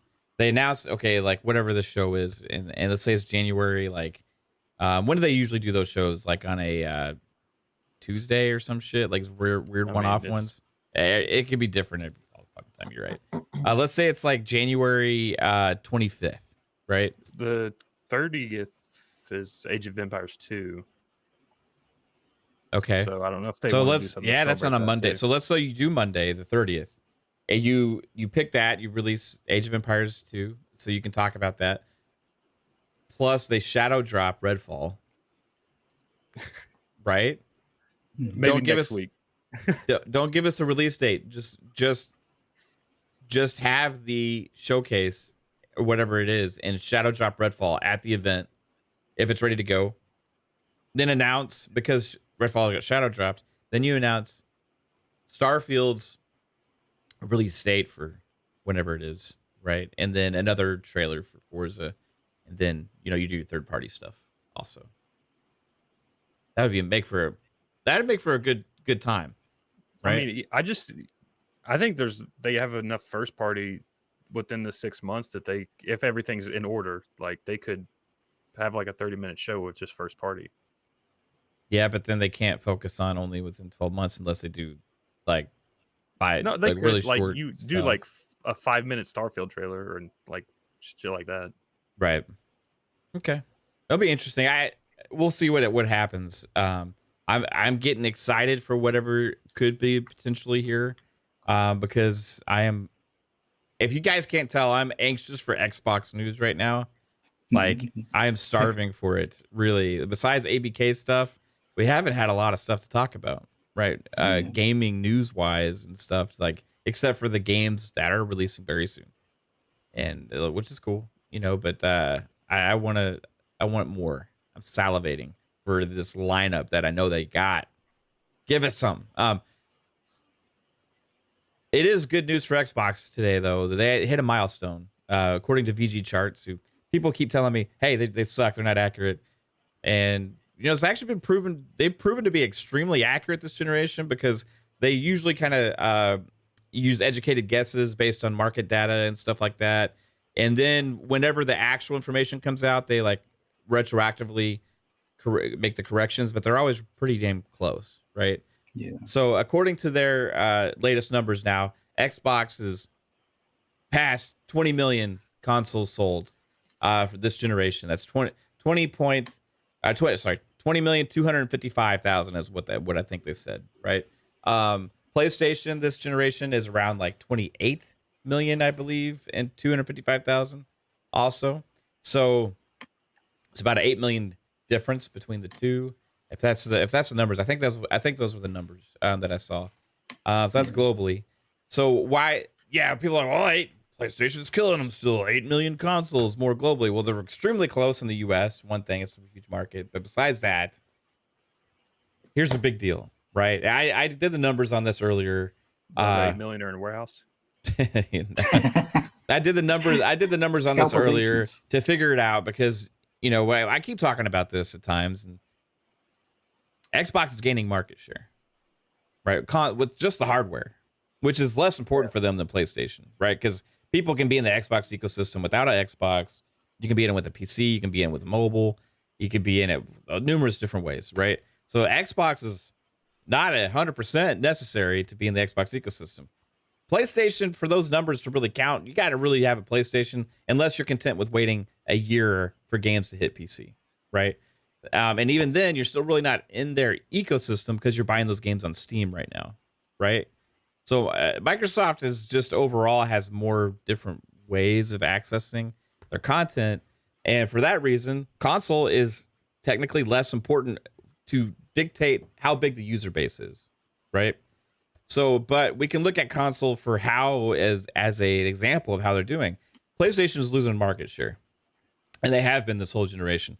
So last generation, it was around 115 mil to like 50, something like that. So I crunched the numbers.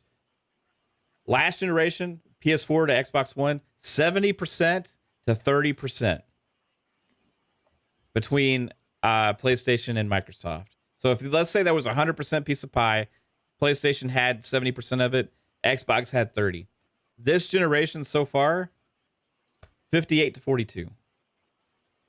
That's a 12% That's without swing. any major first party releases this year. Exactly. It's all about Game Pass. Like, people are seeing the value of like the Series S and are like, dang, the Series S is only this amount. I can get it at Target or Verizon or whatever.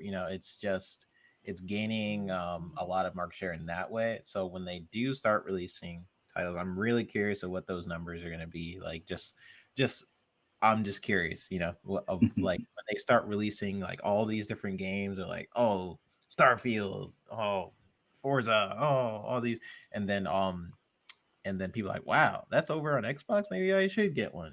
And then people start moving over, because that's just usually how it works. Like, casual gamers will attain to whatever the value is, but they're looking for some of those first party games. So I'm just wondering what it will be interesting to see how Microsoft does that. Like, will Starfield move as much of a needle for Xbox sales because it's also on PC and you can just jump in that? Like, I don't know. Maybe. I mean, Skyrim is still one of the most sold games. And we're still only ever. talking about console, which is like just one aspect of it, right?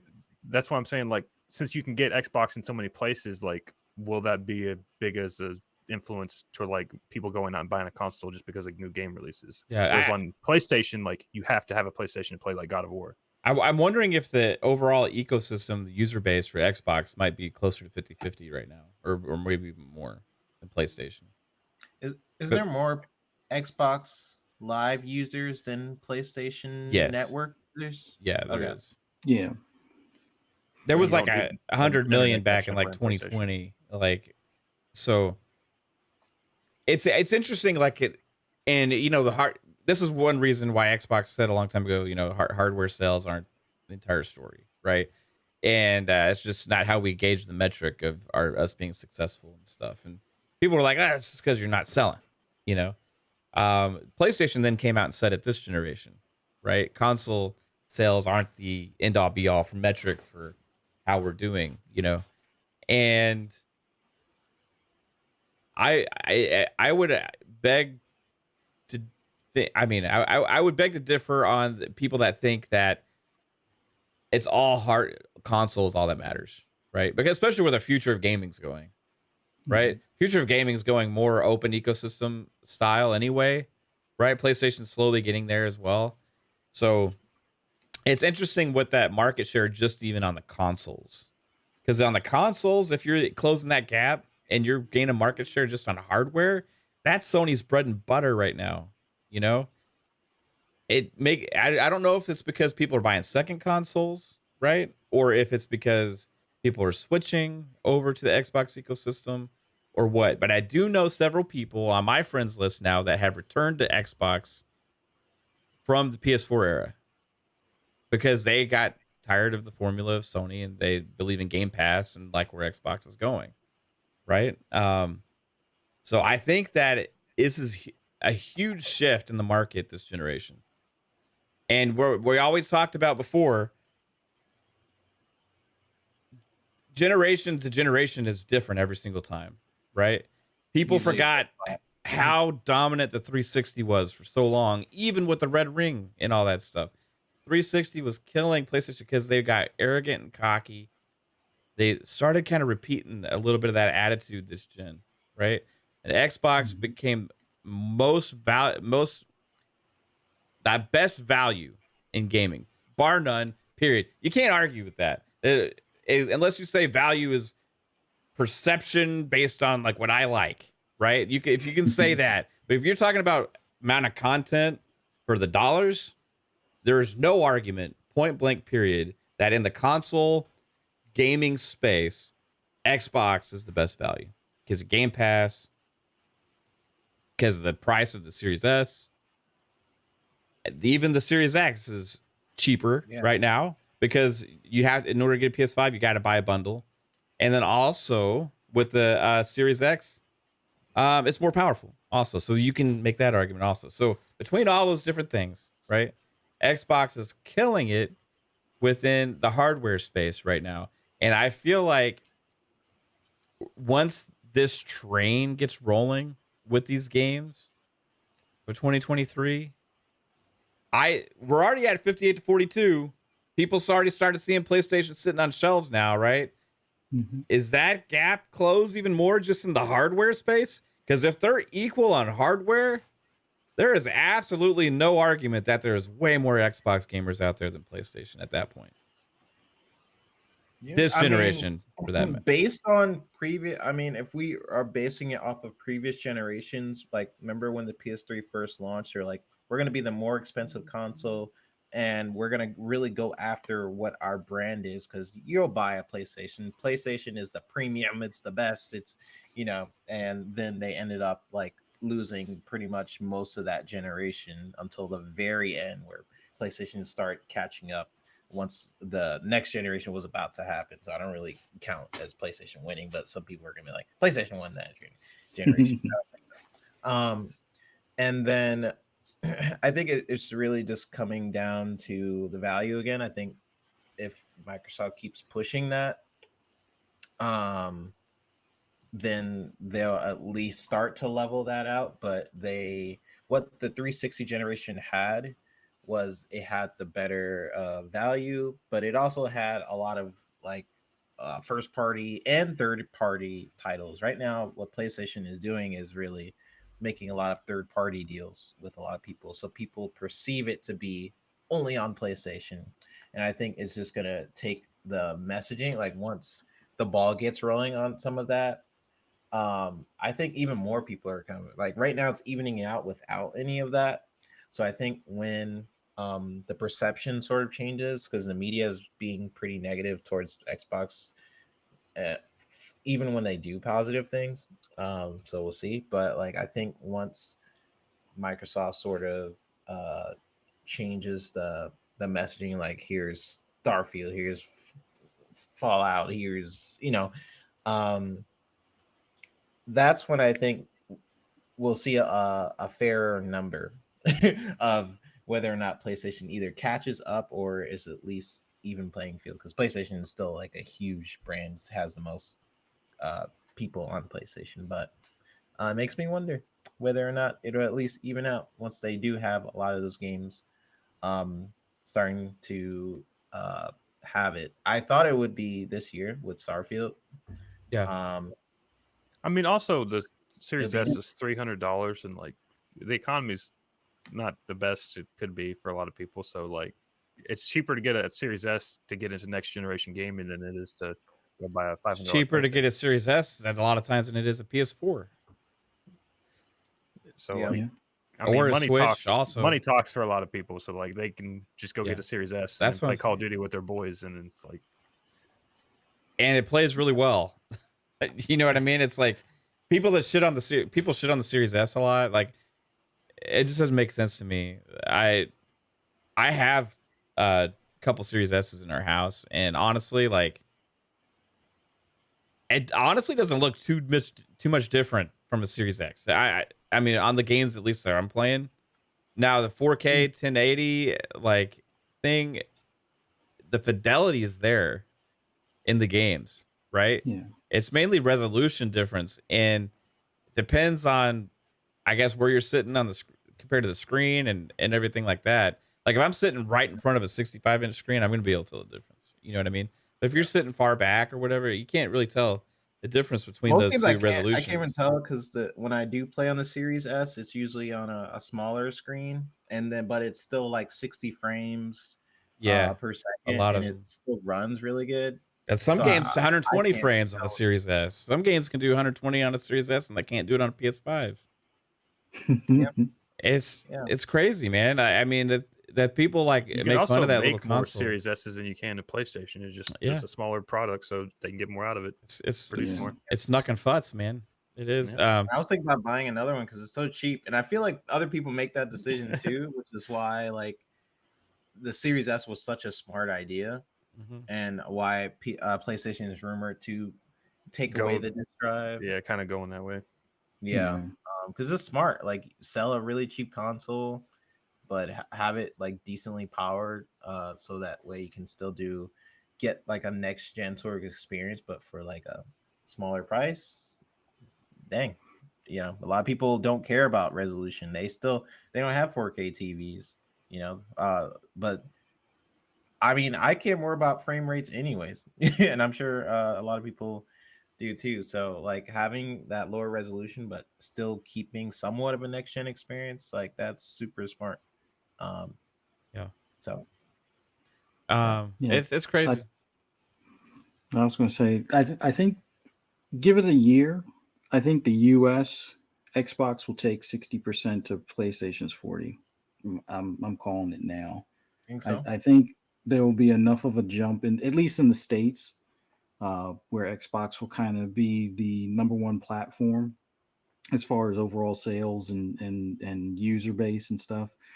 The UK is the one where it's going to probably take a while for them to get to like 50-50. Like, I think right now UK is still kind of like 70-30-ish range. There are other regions where Xbox has gained a lot. Japan is still a little bit behind, but they're definitely making better inroads than Xbox One did by a long stretch. But yeah, they got a little bit more to go in Japan, a little bit more to go in the UK, but US, I think by this time next year it's 60-40. Xbox. It could on be. top. I like they have based on the last generation and stuff like that. They have the steps. They have the games in their pipeline. Like they have a lot of the right tools to surpass PlayStation. The fact that they're again this close without major games is like a good sign. I kind of I also think wonder PlayStation- if maybe people are buying two consoles this generation, like as opposed to like people just buying one, since like they can go buy the PlayStation and then get a Series S that's 300, so they don't have to spend like $1,000 in like one day. They can get You both could of buy them. 2.5 Series S's for the cost of one PS5.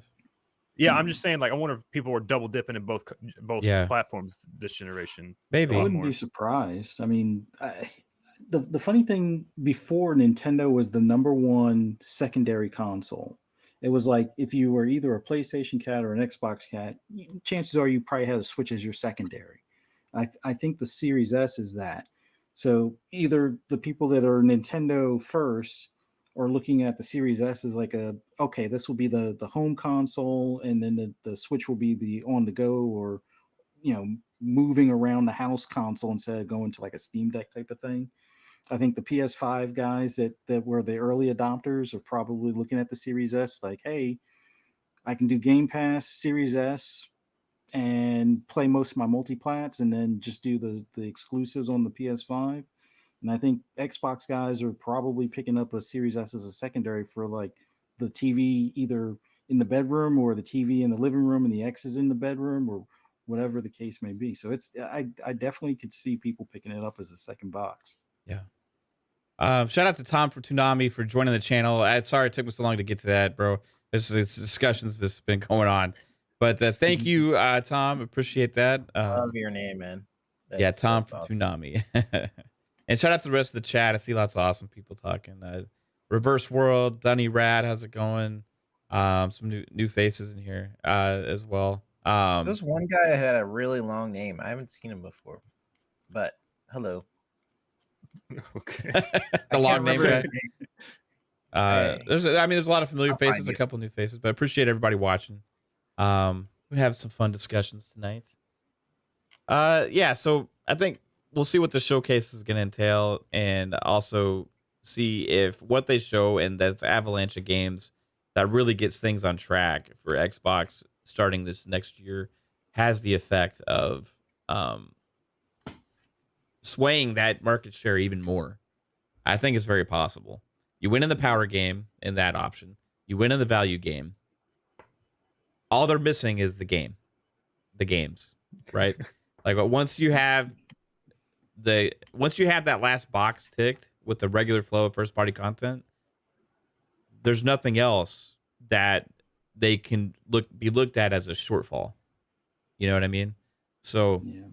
that's the last checkbox. Once they get that checkbox checked, you'll still have people like, well, I don't like that game. I don't like that game, whatever. But that's the same with PlayStation. That's the same with Nintendo. That's the same with everybody. 90% of people are just Call of Duty Madden people. So it's like, does it? Yeah. Yeah, that's their games for the year, and that's also why if those games hit Game Pass, like it's over. you know, just like every year. Oh, Madden's on Game Pass. Oh, FIFA can play on Game Pass. Yeah, 2K winds up being there usually within 6 months as well. Yeah. Yeah. I was thinking maybe Christmas it could be there, but we'll see. Did they announce the second half games yet for Game Pass? No, we never got an announcement on that, did we? I don't think they have yet. Yeah, I don't. I mean, don't know if it there's is gonna be the a second it half. is the second half of December right now. So just saying. David Jack says, is a showcase confirmed or fun speculation? That is fun speculation. Right now, it's not confirmed yet. We will see if it happens. There's a lot of speculation about it though, so sometimes there's a lot of smoke on this thing, but we don't know exactly what it'll be. If they'll have just one thing focused on one game or what. But I think the train of marketing is going to start rolling soon because they got too much stuff to get to. Reverse World with the $2 super chat. Appreciate you. It says Perfect Dark, a dark horse for Xmas 2023. Not a chance in hell. That game is not going to be until probably 2025. Probably. I don't know. We were having a huge debate about Perfect Dark earlier. If you want to hear my thoughts on that, everybody's on the same consensus. I think that game's a ways off still. But I think that they need to tell us something about it. That's all. Let's tell us something. Anyway, moving on, guys. You want to do some tidbits? We're getting into some tidbits. Well, I don't know if this is a big enough topic, but I think it was like the president and CEO of Activision Blizzard's leaving next year. So, oh, really? Small news came out today. Cool. I mean, we've talked about so much ABK stuff. I don't know if that matters or not. But it would be news if Kotick was stepping down. That's for sure. That would have been big news. But it's interesting. I think that Xbox is going to fight this thing. Oh yeah. But I don't know why the president would be stepping down. Well, he's the COO, the more of the finance aspect. It's already maybe he won't be it's going to be a needed. duplicate position. Yeah. So he's probably got an offer before the holidays that, going into the new year is why stick around. He's still going to get his shares cashed out. If somebody else is offering him a spot, why not take it? So that way, when you start the new year, you got the new job, and you still get the kickback from the old company by June if the deal goes through, or whenever the deal goes through, type of thing. Splendiferous says I underestimate Crystal D. I underestimate them greatly. They just got put on something else, Tomb Raider. Yeah, so they're split pretty hard right now, and they just got put under Embracer. So I don't know. Well, they're under Amazon. Amazon's publishing that with Embracer. Yeah. And I think that they're still like heavily working on Perfect Dark, but I don't know. If Perfect Dark comes out fall holiday 2023, I am the happiest fucking person.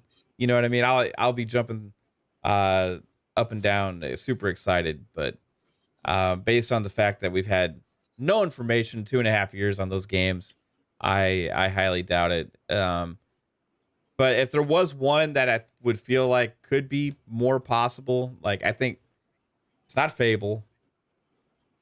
It's not maybe Avowed, right? Yeah. I think would be the one to be potentially holiday 2023. Because like you say, don't underestimate Crystal Dynamics. The one studio that has proven that be able to get out games consistently is Obsidian. Yeah. Obsidian is a monster. Very fast. They are on it. What makes it? Hey, this is a game development question for you, 3-bit. Okay.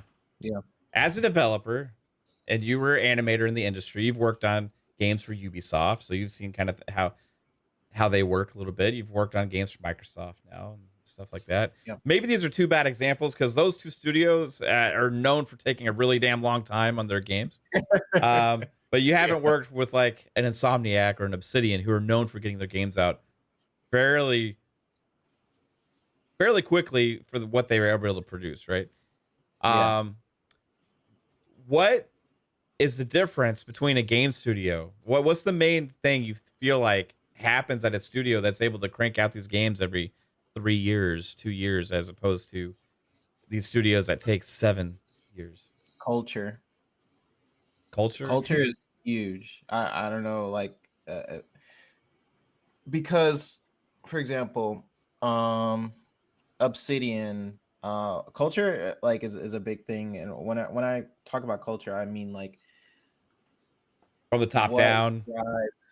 Yeah, like from a pipeline perspective, how do they design their games from the boardroom, like just creating the game to putting it in the gray stage and like testing it and stuff like that. It's all dependent on culture and like how they built games in the past and how that influences how they build games now. Like if you guys watch a lot of different development vlogs and you see like how they come up with certain games and how the previous game they made influences the current game they're making, it's all dependent on like what they've learned, and overall that is the culture of the studio. So that can kind of drive it. The reason why you'll see like Ubisoft or something, by the way, I hated working at Ubisoft, I will just say that. I was not a fan. But something that when you get with a company like Ubisoft is huge.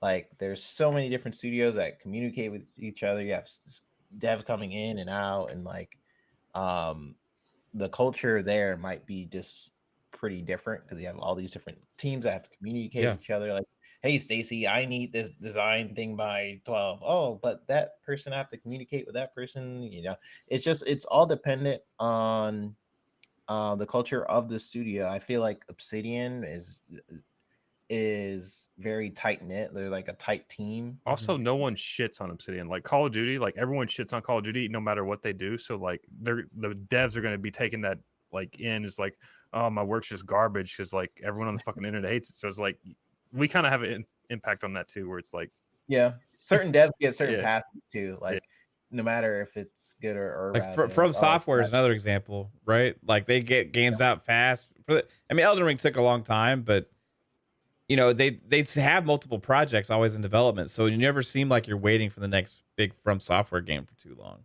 You know what I mean? Yeah.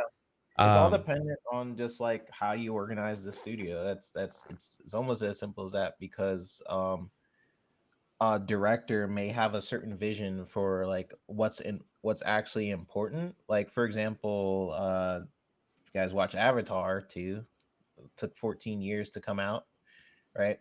There may be certain things in that movie that James Cameron deemed as important. If Michael Bay directed Avatar 2 and it comes out like 2 years, you have explosions underwater. explosions everywhere, right? You're like, oh, we got the shot. That's fine. That looks good, right? And that's all dependent on who that director is and how he organizes that film. So to James Cameron, a rock is not just a rock. It's like A that rock rock has to be lobster. the most detailed rock. No, it just has to be the most detailed. It has to have light shining on it and effects. So like that's why culture is so big, because you have different studios like have different visions on what's important, what's not important, and how to essentially run it. Like I don't know if that's just a generic answer, but that's pretty much based on the teams that I've been on. That like that was the biggest shift I noticed from jumping from Ubisoft to seeing Fable and the teams over at these different studios. The biggest thing I've noticed was the culture difference and how the teams work with And each mandatory crunch. You better sleep at your fucking desk. This is like I mean, I don't know if this is a bad opinion, right? But yeah, the crying over crunch out there is just annoying to me. Like I get it, crunch and forced overtime is bad, right? But it's bad for every industry, and for some reason we have a special word for it in the creative industry with gaming called crunch. But like there's people right now, because the holiday season, right, that are working forced overtime in retail. You know what I mean? There's people that work 60 hours, 70 hours weeks, like every week, every fucking week. Retail managers, especially, like, you know, when I was a kid, my dad was a retail manager. He was where I was working like 60 hours. You know what I mean? It's like a lot of those guys get low paying salary jobs a lot of times, right? Also, and like, where's the outcry, right? Where's the outcry? Do we have a Jason Schreier writing about this stuff and nitpicking Albertsons or fucking Tom Thumb or like Kroger? Or I mean, you know what I mean? Like, it's where is the outcry for the rest of the world? Why do we have a special name and pay so much special attention to gaming with this this issue, right? I think it was the IV bags that did it. Whatever story that was with the studio where people were hooked up to IV bags, I think that's where it kind of took off for that particular industry as opposed to others. Like I've done crunch in my industry, but never to the point where I needed an IV bag. Have I slept under my desk sometimes to, stay the night or stay extra late and leave the office at 4? Yeah, I've done that a couple of times, but never needed an IV bag or anything along those lines. So I think that story in particular is probably what is given. Yeah. Well, there's extreme situations at every job too, though, right? You know, the gaming crunch thing has been a topic for like 20 years plus now. Yeah, it's been crazy. I just don't. It's like the industry I'm in. I don't know. Well, when you do contract work a lot, 3-bit, and you put that on yourself. Like I'm the same way. Like when it gets busy, I choose to work 70 hours, 80 hours weeks because I get busy enough to where I don't have any other option unless I deny business, right? So at that point, like you can't. I just don't understand the separation of it, right? I mean, understand the fact that they're still getting paid for their crunch, right? Like sometimes no, and that's where I have an issue. Everybody that works should get paid for their time, but my thing is that if not all you the time with overtime, or not all the time with salary workers, a lot of times they get forced to work extra and they don't get paid for it, right? Because your salary you just have a deadline, right? And you just got to meet it.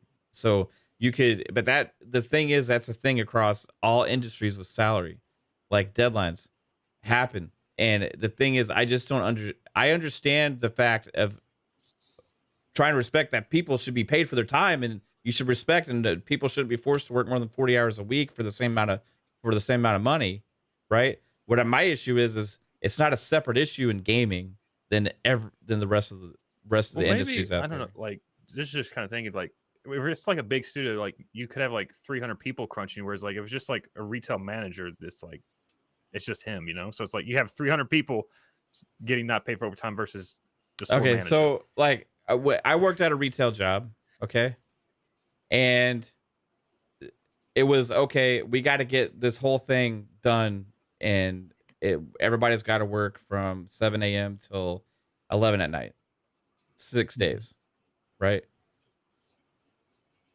That was the thing, and it lasted for months.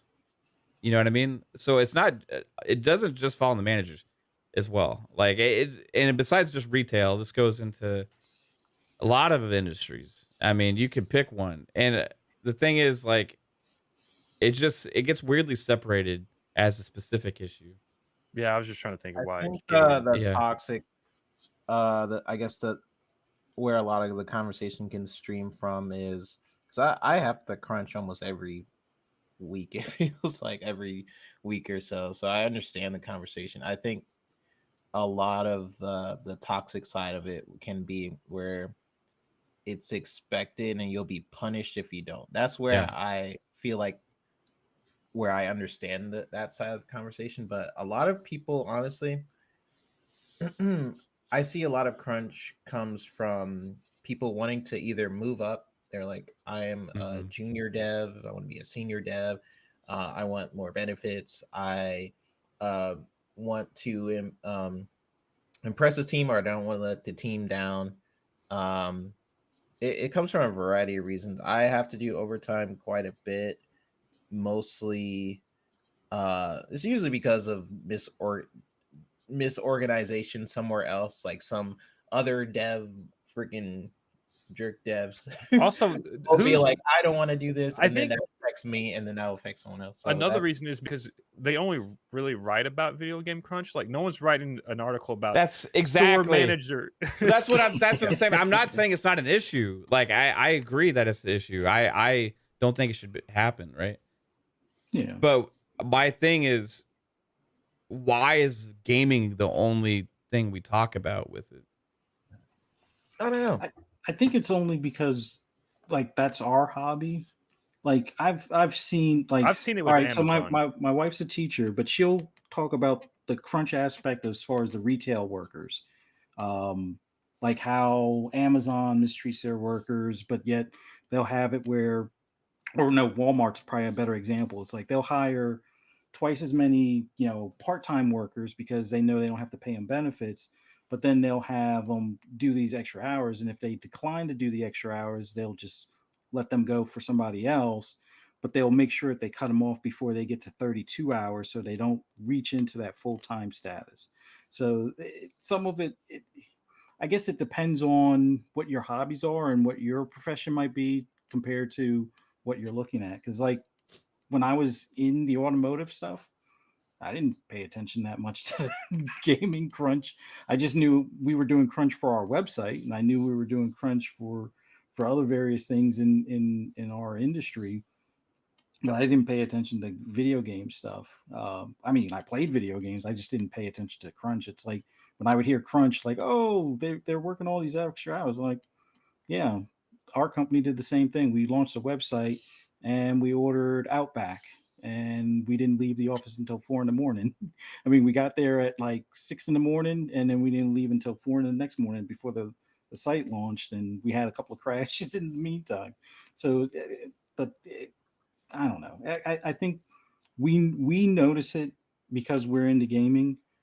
Outside of somebody that's into gaming, nobody's paying attention to their crunch. I think also there's like people like Schreier out there that like make a huge thing about it, and he writes for Bloomberg, right?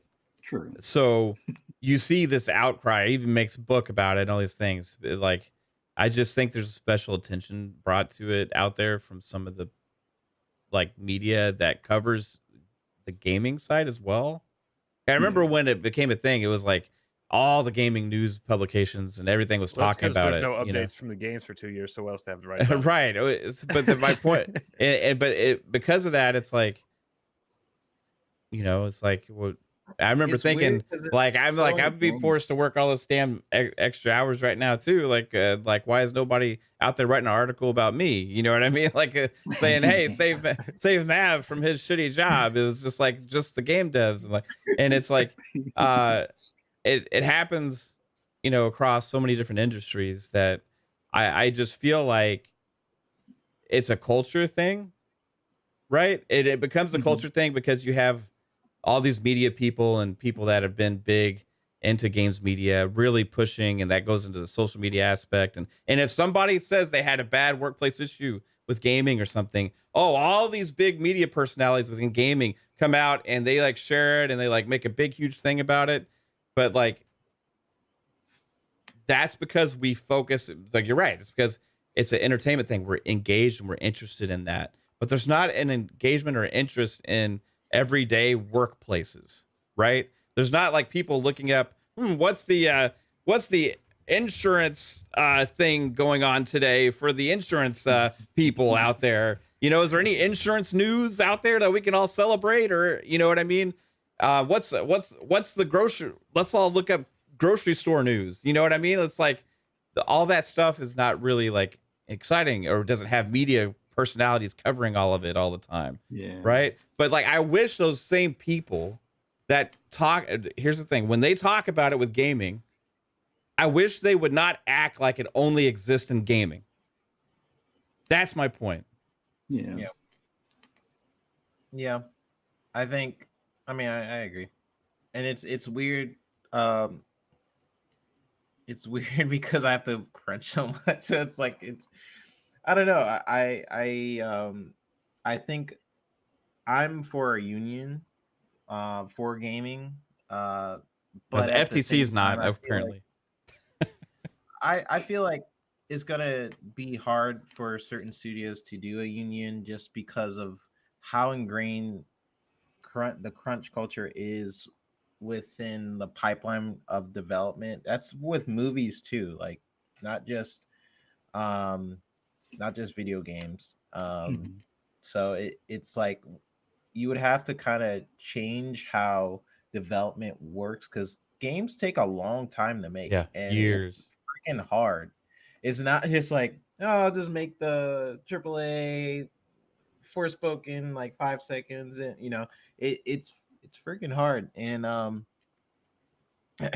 feel like why crunch culture exists is just because of how long things take, but you still want to release that product. So I think in order for that to change and you start adding in unions, maybe that will change it. But teach your kids not to procrastinate so the game devs can get the shit done on time. Right. It's funny. Exactly. But I think back to the or have management make realistic timeline goals. That's true. There's way too ridiculous. Properly. Yeah, they don't forecast properly at all. Because at the end of the day, it does come down to like how efficient are you doing things per day, and like that really comes down to management and figuring out like data analysts and stuff. I actually had a data analyst at one of my jobs where they were looking at like how much someone was working and how much someone was putting in time. Like, you're not putting enough timesheets in, and they were actually like analyzing all that stuff. I'm like, dang, I didn't even know you guys were doing that. But yeah, that I'm sure having that might help. I don't know. Yeah, but I don't know. Tidbits. In a second, we got a $2 super chat from Shane G. Says, expect a Microsoft response to FTC Tuesday or Wednesday, 10 days up. So yeah, we'll see. I appreciate that again, Shane. And who knows? FTC is not union friendly right now, apparently. They got two of the biggest labor unions out there trying to get this deal done also. for I the think Brad betterment Smith of the didn't come out. employees. So guess what? They won't have to crunch anymore. That's right. QA testers would get benefits actually from ZeniMax, who were trying to form a union as well. So then we got a $5 super chat from Topaz Girl. Appreciate you, Topaz, as well. Looking at the 2023 calendar, Starfield and Redfall's release windows are early April, then July, August, and September. That's it. Okay. Well, we'll see. They said within 12 months, so I'm hoping they stick to that, right? We'll see if they do or not, though. But what? Yeah, I think that I am on the first 6 months train. I wanted them to stick to it, and we'll see if that happens. But I wanted to say one other thing about the whole workplace thing, because my question to you, 3-Bit, was, what makes them different? If you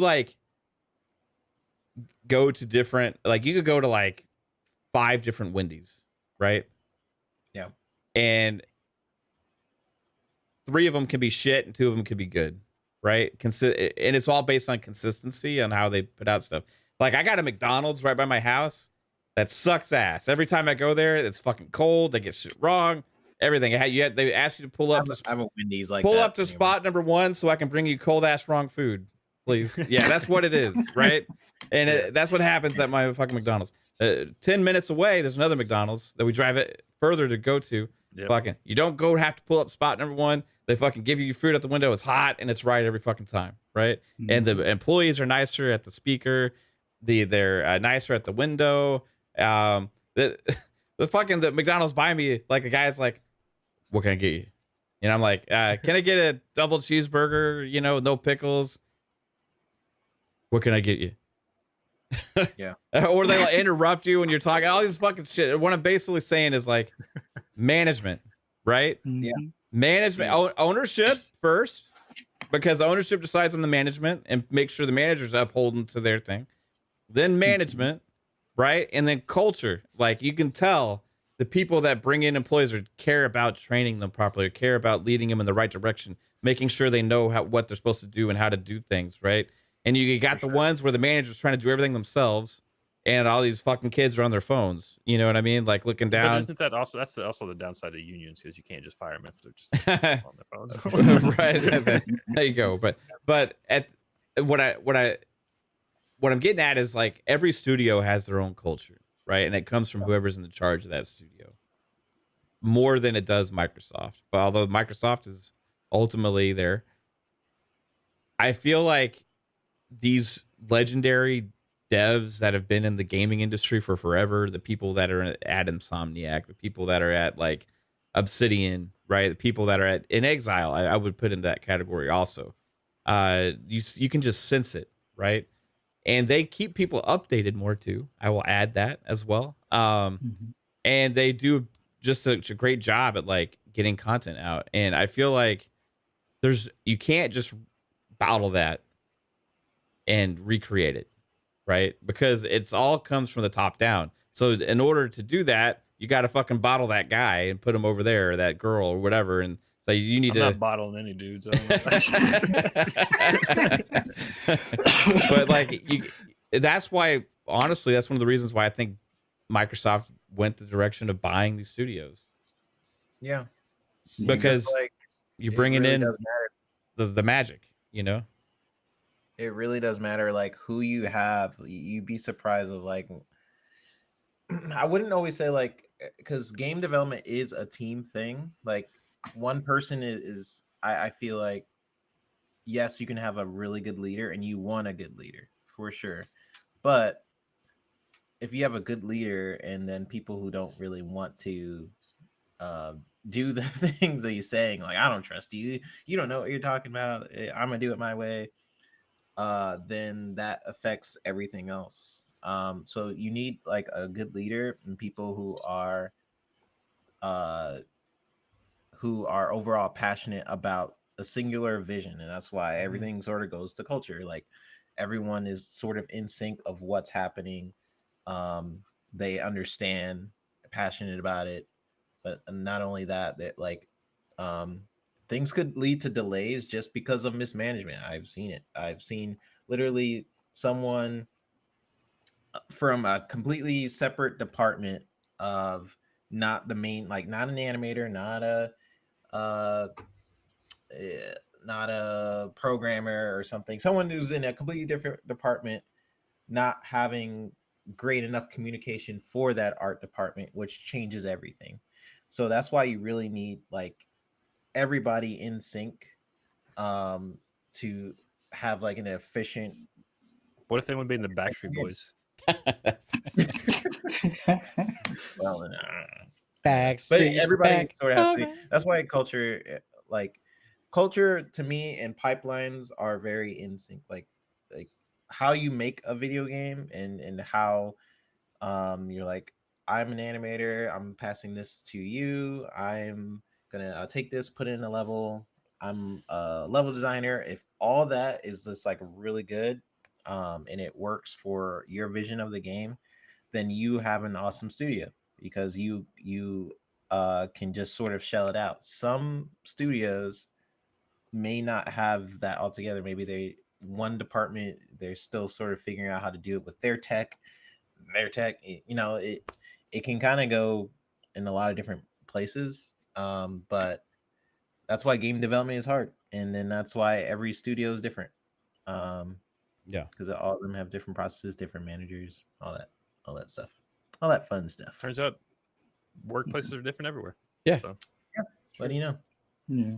let's hope that these studios will rub off on one another. Let's hope the good rubs off on the bad. All right. Didn't you just end up with like mid? No, I want the bad to become good, like the good. Hopefully the good's contagious. Like, you know what I mean? When you bring talent in like that, right? I hope it like permeates the culture throughout, you know. One quick question for 3-bit. Would you say the collaboration between the studios kind of helps like others see possibly improvements or things that they could, use for their workflow or make for like a better overall deal? Basically, does a coalition go and fix Undead Labs' problems? Like, does it help? Like, what was your question? Does the collaboration between the studios, do you see that being helpful for like maybe some studios that are either behind on certain things or maybe testing new things out? Do you see that being something that will help them moving forward?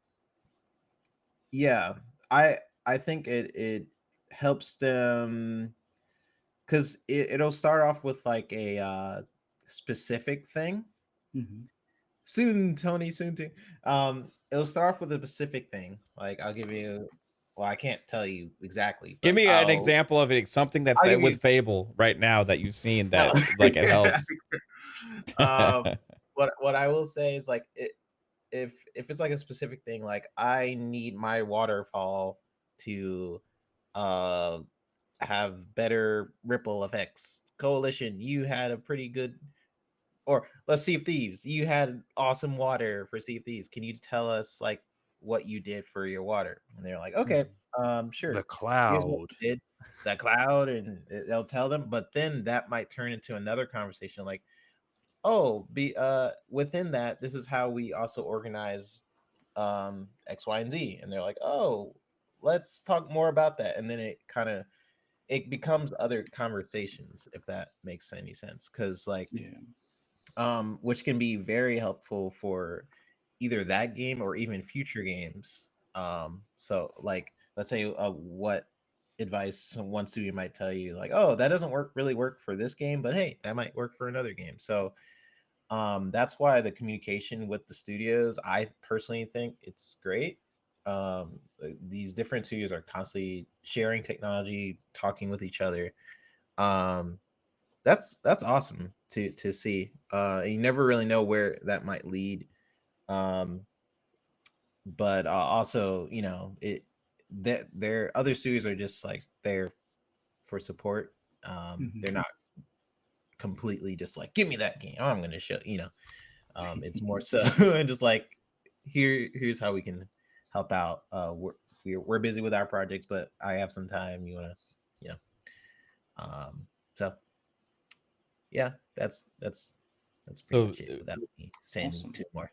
That's all I'll say. Nice. Awesome. Let's get into the segment Before now. we do tidbits, I just want to fuck with Tony. You want to fuck with Tony? Tony loves tidbits. I love how enthusiastic his word every week. Shout out to Tony Grasso. And yes, we are gonna get into tidbits. Here we go. Let's do.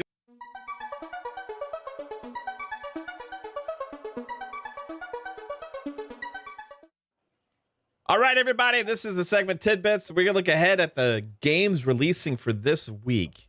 And we take a look at the trailers. And sometimes there's some surprises. Sometimes there's some really bad ones as well. Like that Dragon Ball game we saw a few weeks back. That I forgot about that game. It went on sale. Did it? Yeah, already? Not surprising. You know? Yeah. It's already on sale. But let's get into some games. Now, I got to... I didn't get ahead of the ballpark here, so let me...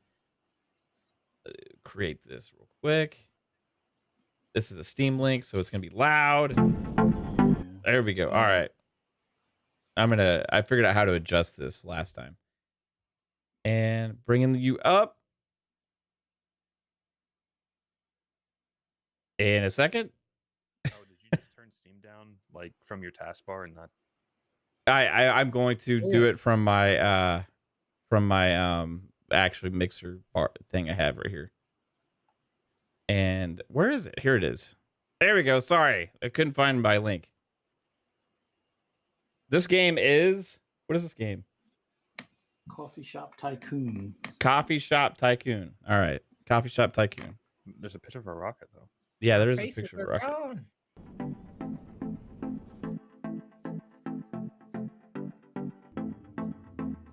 Oh my god!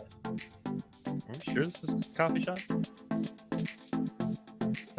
A new era for Coffee Shop Tycoon.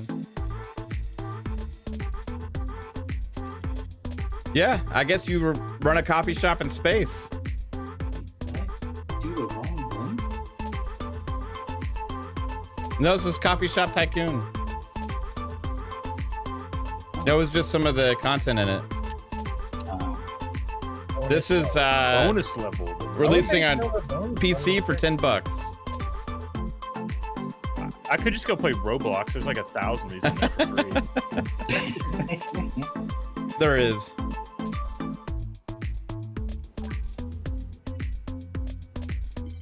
That's like most of Roblox is like tycoon games. Yeah.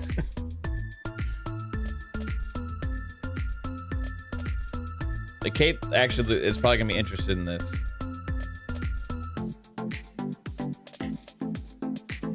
Man, how long is this trailer? I think it was like a minute and 45 seconds or something. We get it the was kind of on alongside. We get the point. That game was awesome. I don't know about you guys. It could be good. Yeah. I want to play that game. Next up is Mortal Shell. This is releasing on Switch for $30. I think they this also got a already came out on everything else. Or a DLC. Did There's a it? trailer for that today. Okay.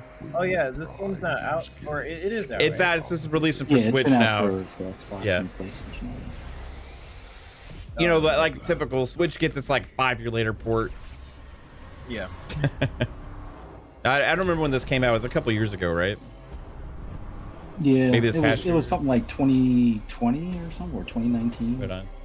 Oh, the complete edition, I guess, came out too. So that's probably what the Switch version is. Yeah. Is it still on Game Pass, Horseman?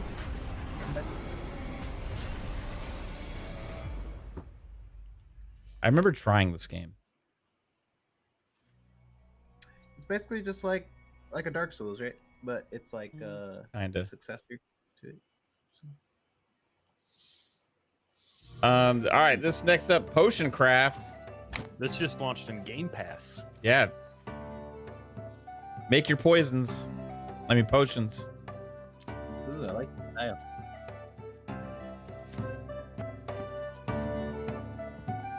This is otherwise it's $20. It's on Xbox One, X, and S.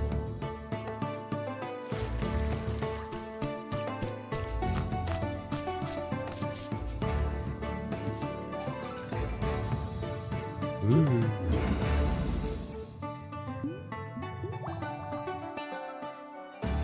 Made a frost, a fire potion, a flower, and a love, and a poison potion. Oh my god.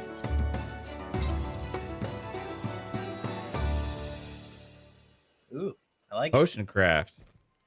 Oh, there's a twist. Secret. There's a twist. What's He trips down the stairs. to dead skulls? Ooh. Wasn't I expecting mean, that. I don't know what the game is, but I like the. You just like make the trailer. potions and sell them to people, I think.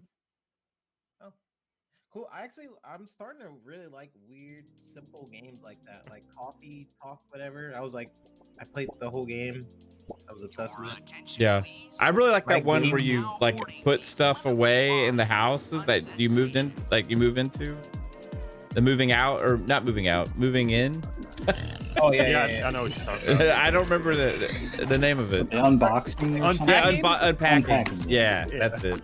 I feel like my game taste is like slowly changing to like simpler Yeah, games.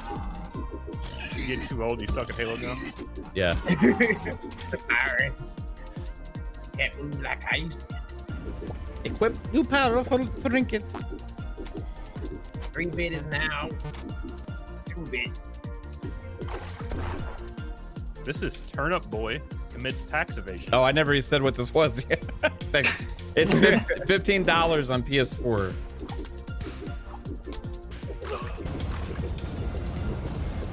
Isn't this a sequel to another game? Turnip Boy commits tax evasion.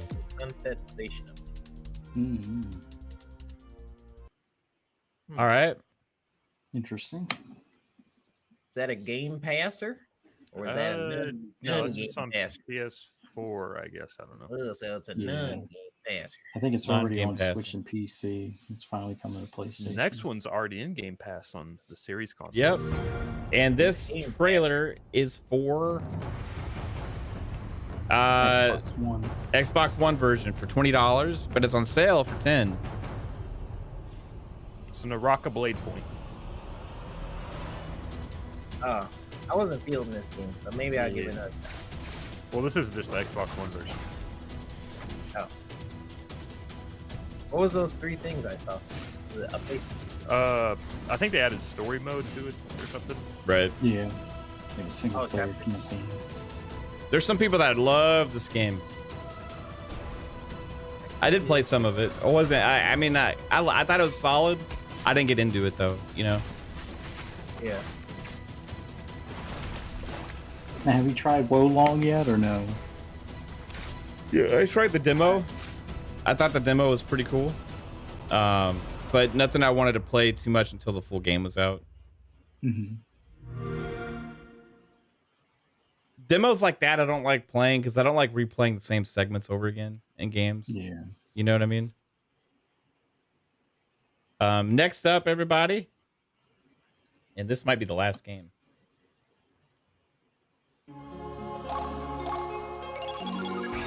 Valkyrie Profile. Valkyrie Profile. Lyneth? Is that how you say it? Lyneth? It's been on Switch and it's been on mobile and it was even on PlayStation or PSP back in the day. This game's kind of like 4 years old and they're bringing it to PS4 and PS5. Okay. $60. It's a rare classic. Like I couldn't find an official in-store price, but this game goes for more than $60 on like certain platforms. So they Even like Nintendo and PSP. so they use this like is a resale price $120 cartridge. of cartridges to list a new digital game. Well, this the resale price should go down. Yeah.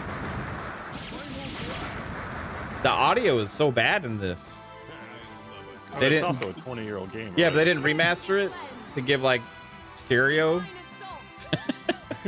They didn't show any remaster or updates or anything. Like this game, I had to find it on Nintendo or something to even get like a trailer for it. I mean, it looks good. I mean, I like these kind of games. It's just the audio is really bad for some reason. Like, It reminds me of an arcade from the 90s, kind of. It's available on iPhone and Google still. Yeah, I bet it's not $60 on those. If it is, that's crazy. Wasn't there It's like there's a $15 or Switch something game? in the stores. There's a Switch game that was like $75. Yeah. Oh, it was the Final Fantasy collection. And then I see people defend it. I'm like, bro, this is why we're getting $70 games. And you guys are like, yeah, I'll pay. Give me 50. You know. Oh my god. I just saw somebody tweet this. I gotta give a shout out to this. From NBC. Adults who buy toys for themselves are responsible for a fourth of all toy sales annually. Are the biggest driver of growth throughout the industry. Maybe we can all buy enough toys, everybody, that we can get Toys R Us to come back. Let's go. Right? Yeah, because I feel like a lot of kids don't play with toys. They just pick their noses and get on iPads. Let's all band together. We'll start getting collectibles. The toys come in. Yeah. I wonder if they consider video games a toy in that. Well, the FTC considers that on the Switch, don't they? I've jokingly said that the Switch is a toy for so long. You know what I mean? I didn't actually expect the FTC to go along with that. You know, it's fucking ridiculous. It's all your fault. Well, you're part of the problem, Math. I mean, realistically, you're the reason we don't get Activision Blizzard on Xbox now. Well, thanks everybody for tuning in to FSP tonight. Sorry again for the late start. Was a fun show, everybody, and got more stuff coming for you this week. We will have PM in the PM this week. We weren't able to do it last week because Pong is selfish and had to go to a Christmas party. But at 7 p.m. Eastern on Thursday, we will be there for PM in the PM, and Pong Soul will be there, and we have a special guest this week, Asa from Game on Daily. Game on Daily will be there also. And then Friday night, I don't know if we're having a regular show. We'll have something or some kind of stream or community thing that we do. We'll figure it out. But Friday night, tune in for the nighttime stream. And then the Christmas time on Sunday. So we may have some weekend streams. I don't know exactly what we're doing. Friday? Or Christmas Eve is on Saturday. Yeah. Yeah. Okay. But you guys all rock in the chat. Thank you all.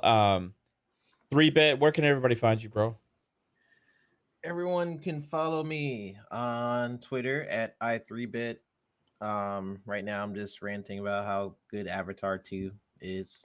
I might I'm still planning on showing some different dev things. I've already made the videos. I just gotta post them, but I'm kind of picky, so we'll see. So look out for dev videos, stuff like that. That's pretty much where you guys can find me. And besides that, on this show, and then I pop up on random shows when I can. So I'll see you guys on the next episode. Thanks everybody in chat. You guys are all awesome.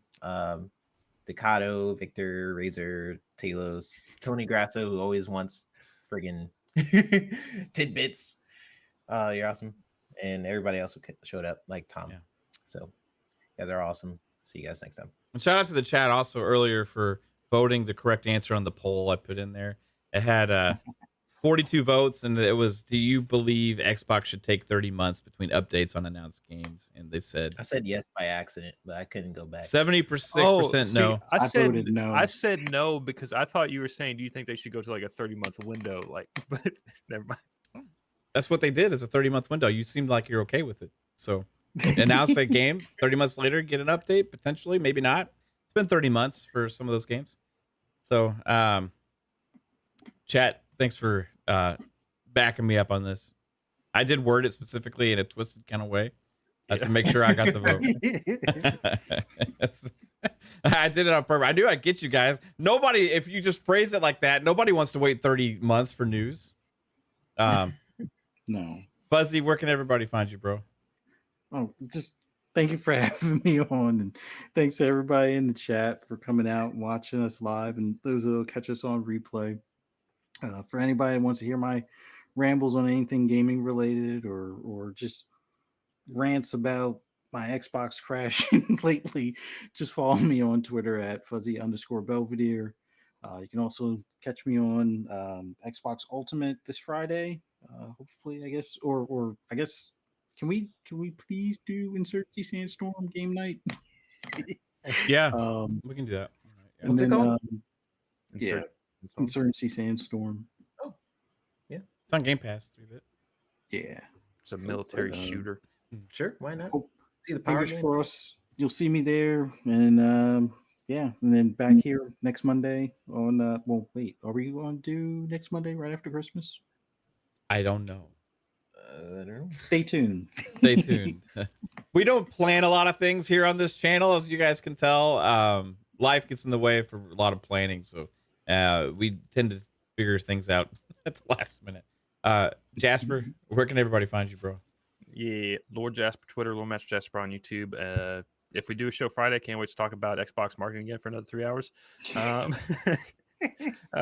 Yeah, FSP Monday nights 10 o'clock, Xbox Ultimate Friday nights 10 o'clock, right here on Fun Speculation channel. That's where I'm at. Check it out, do stuff there. I don't know. Peace. Right on. And chat, you rock. Have a good one. Bye. Bye. Later.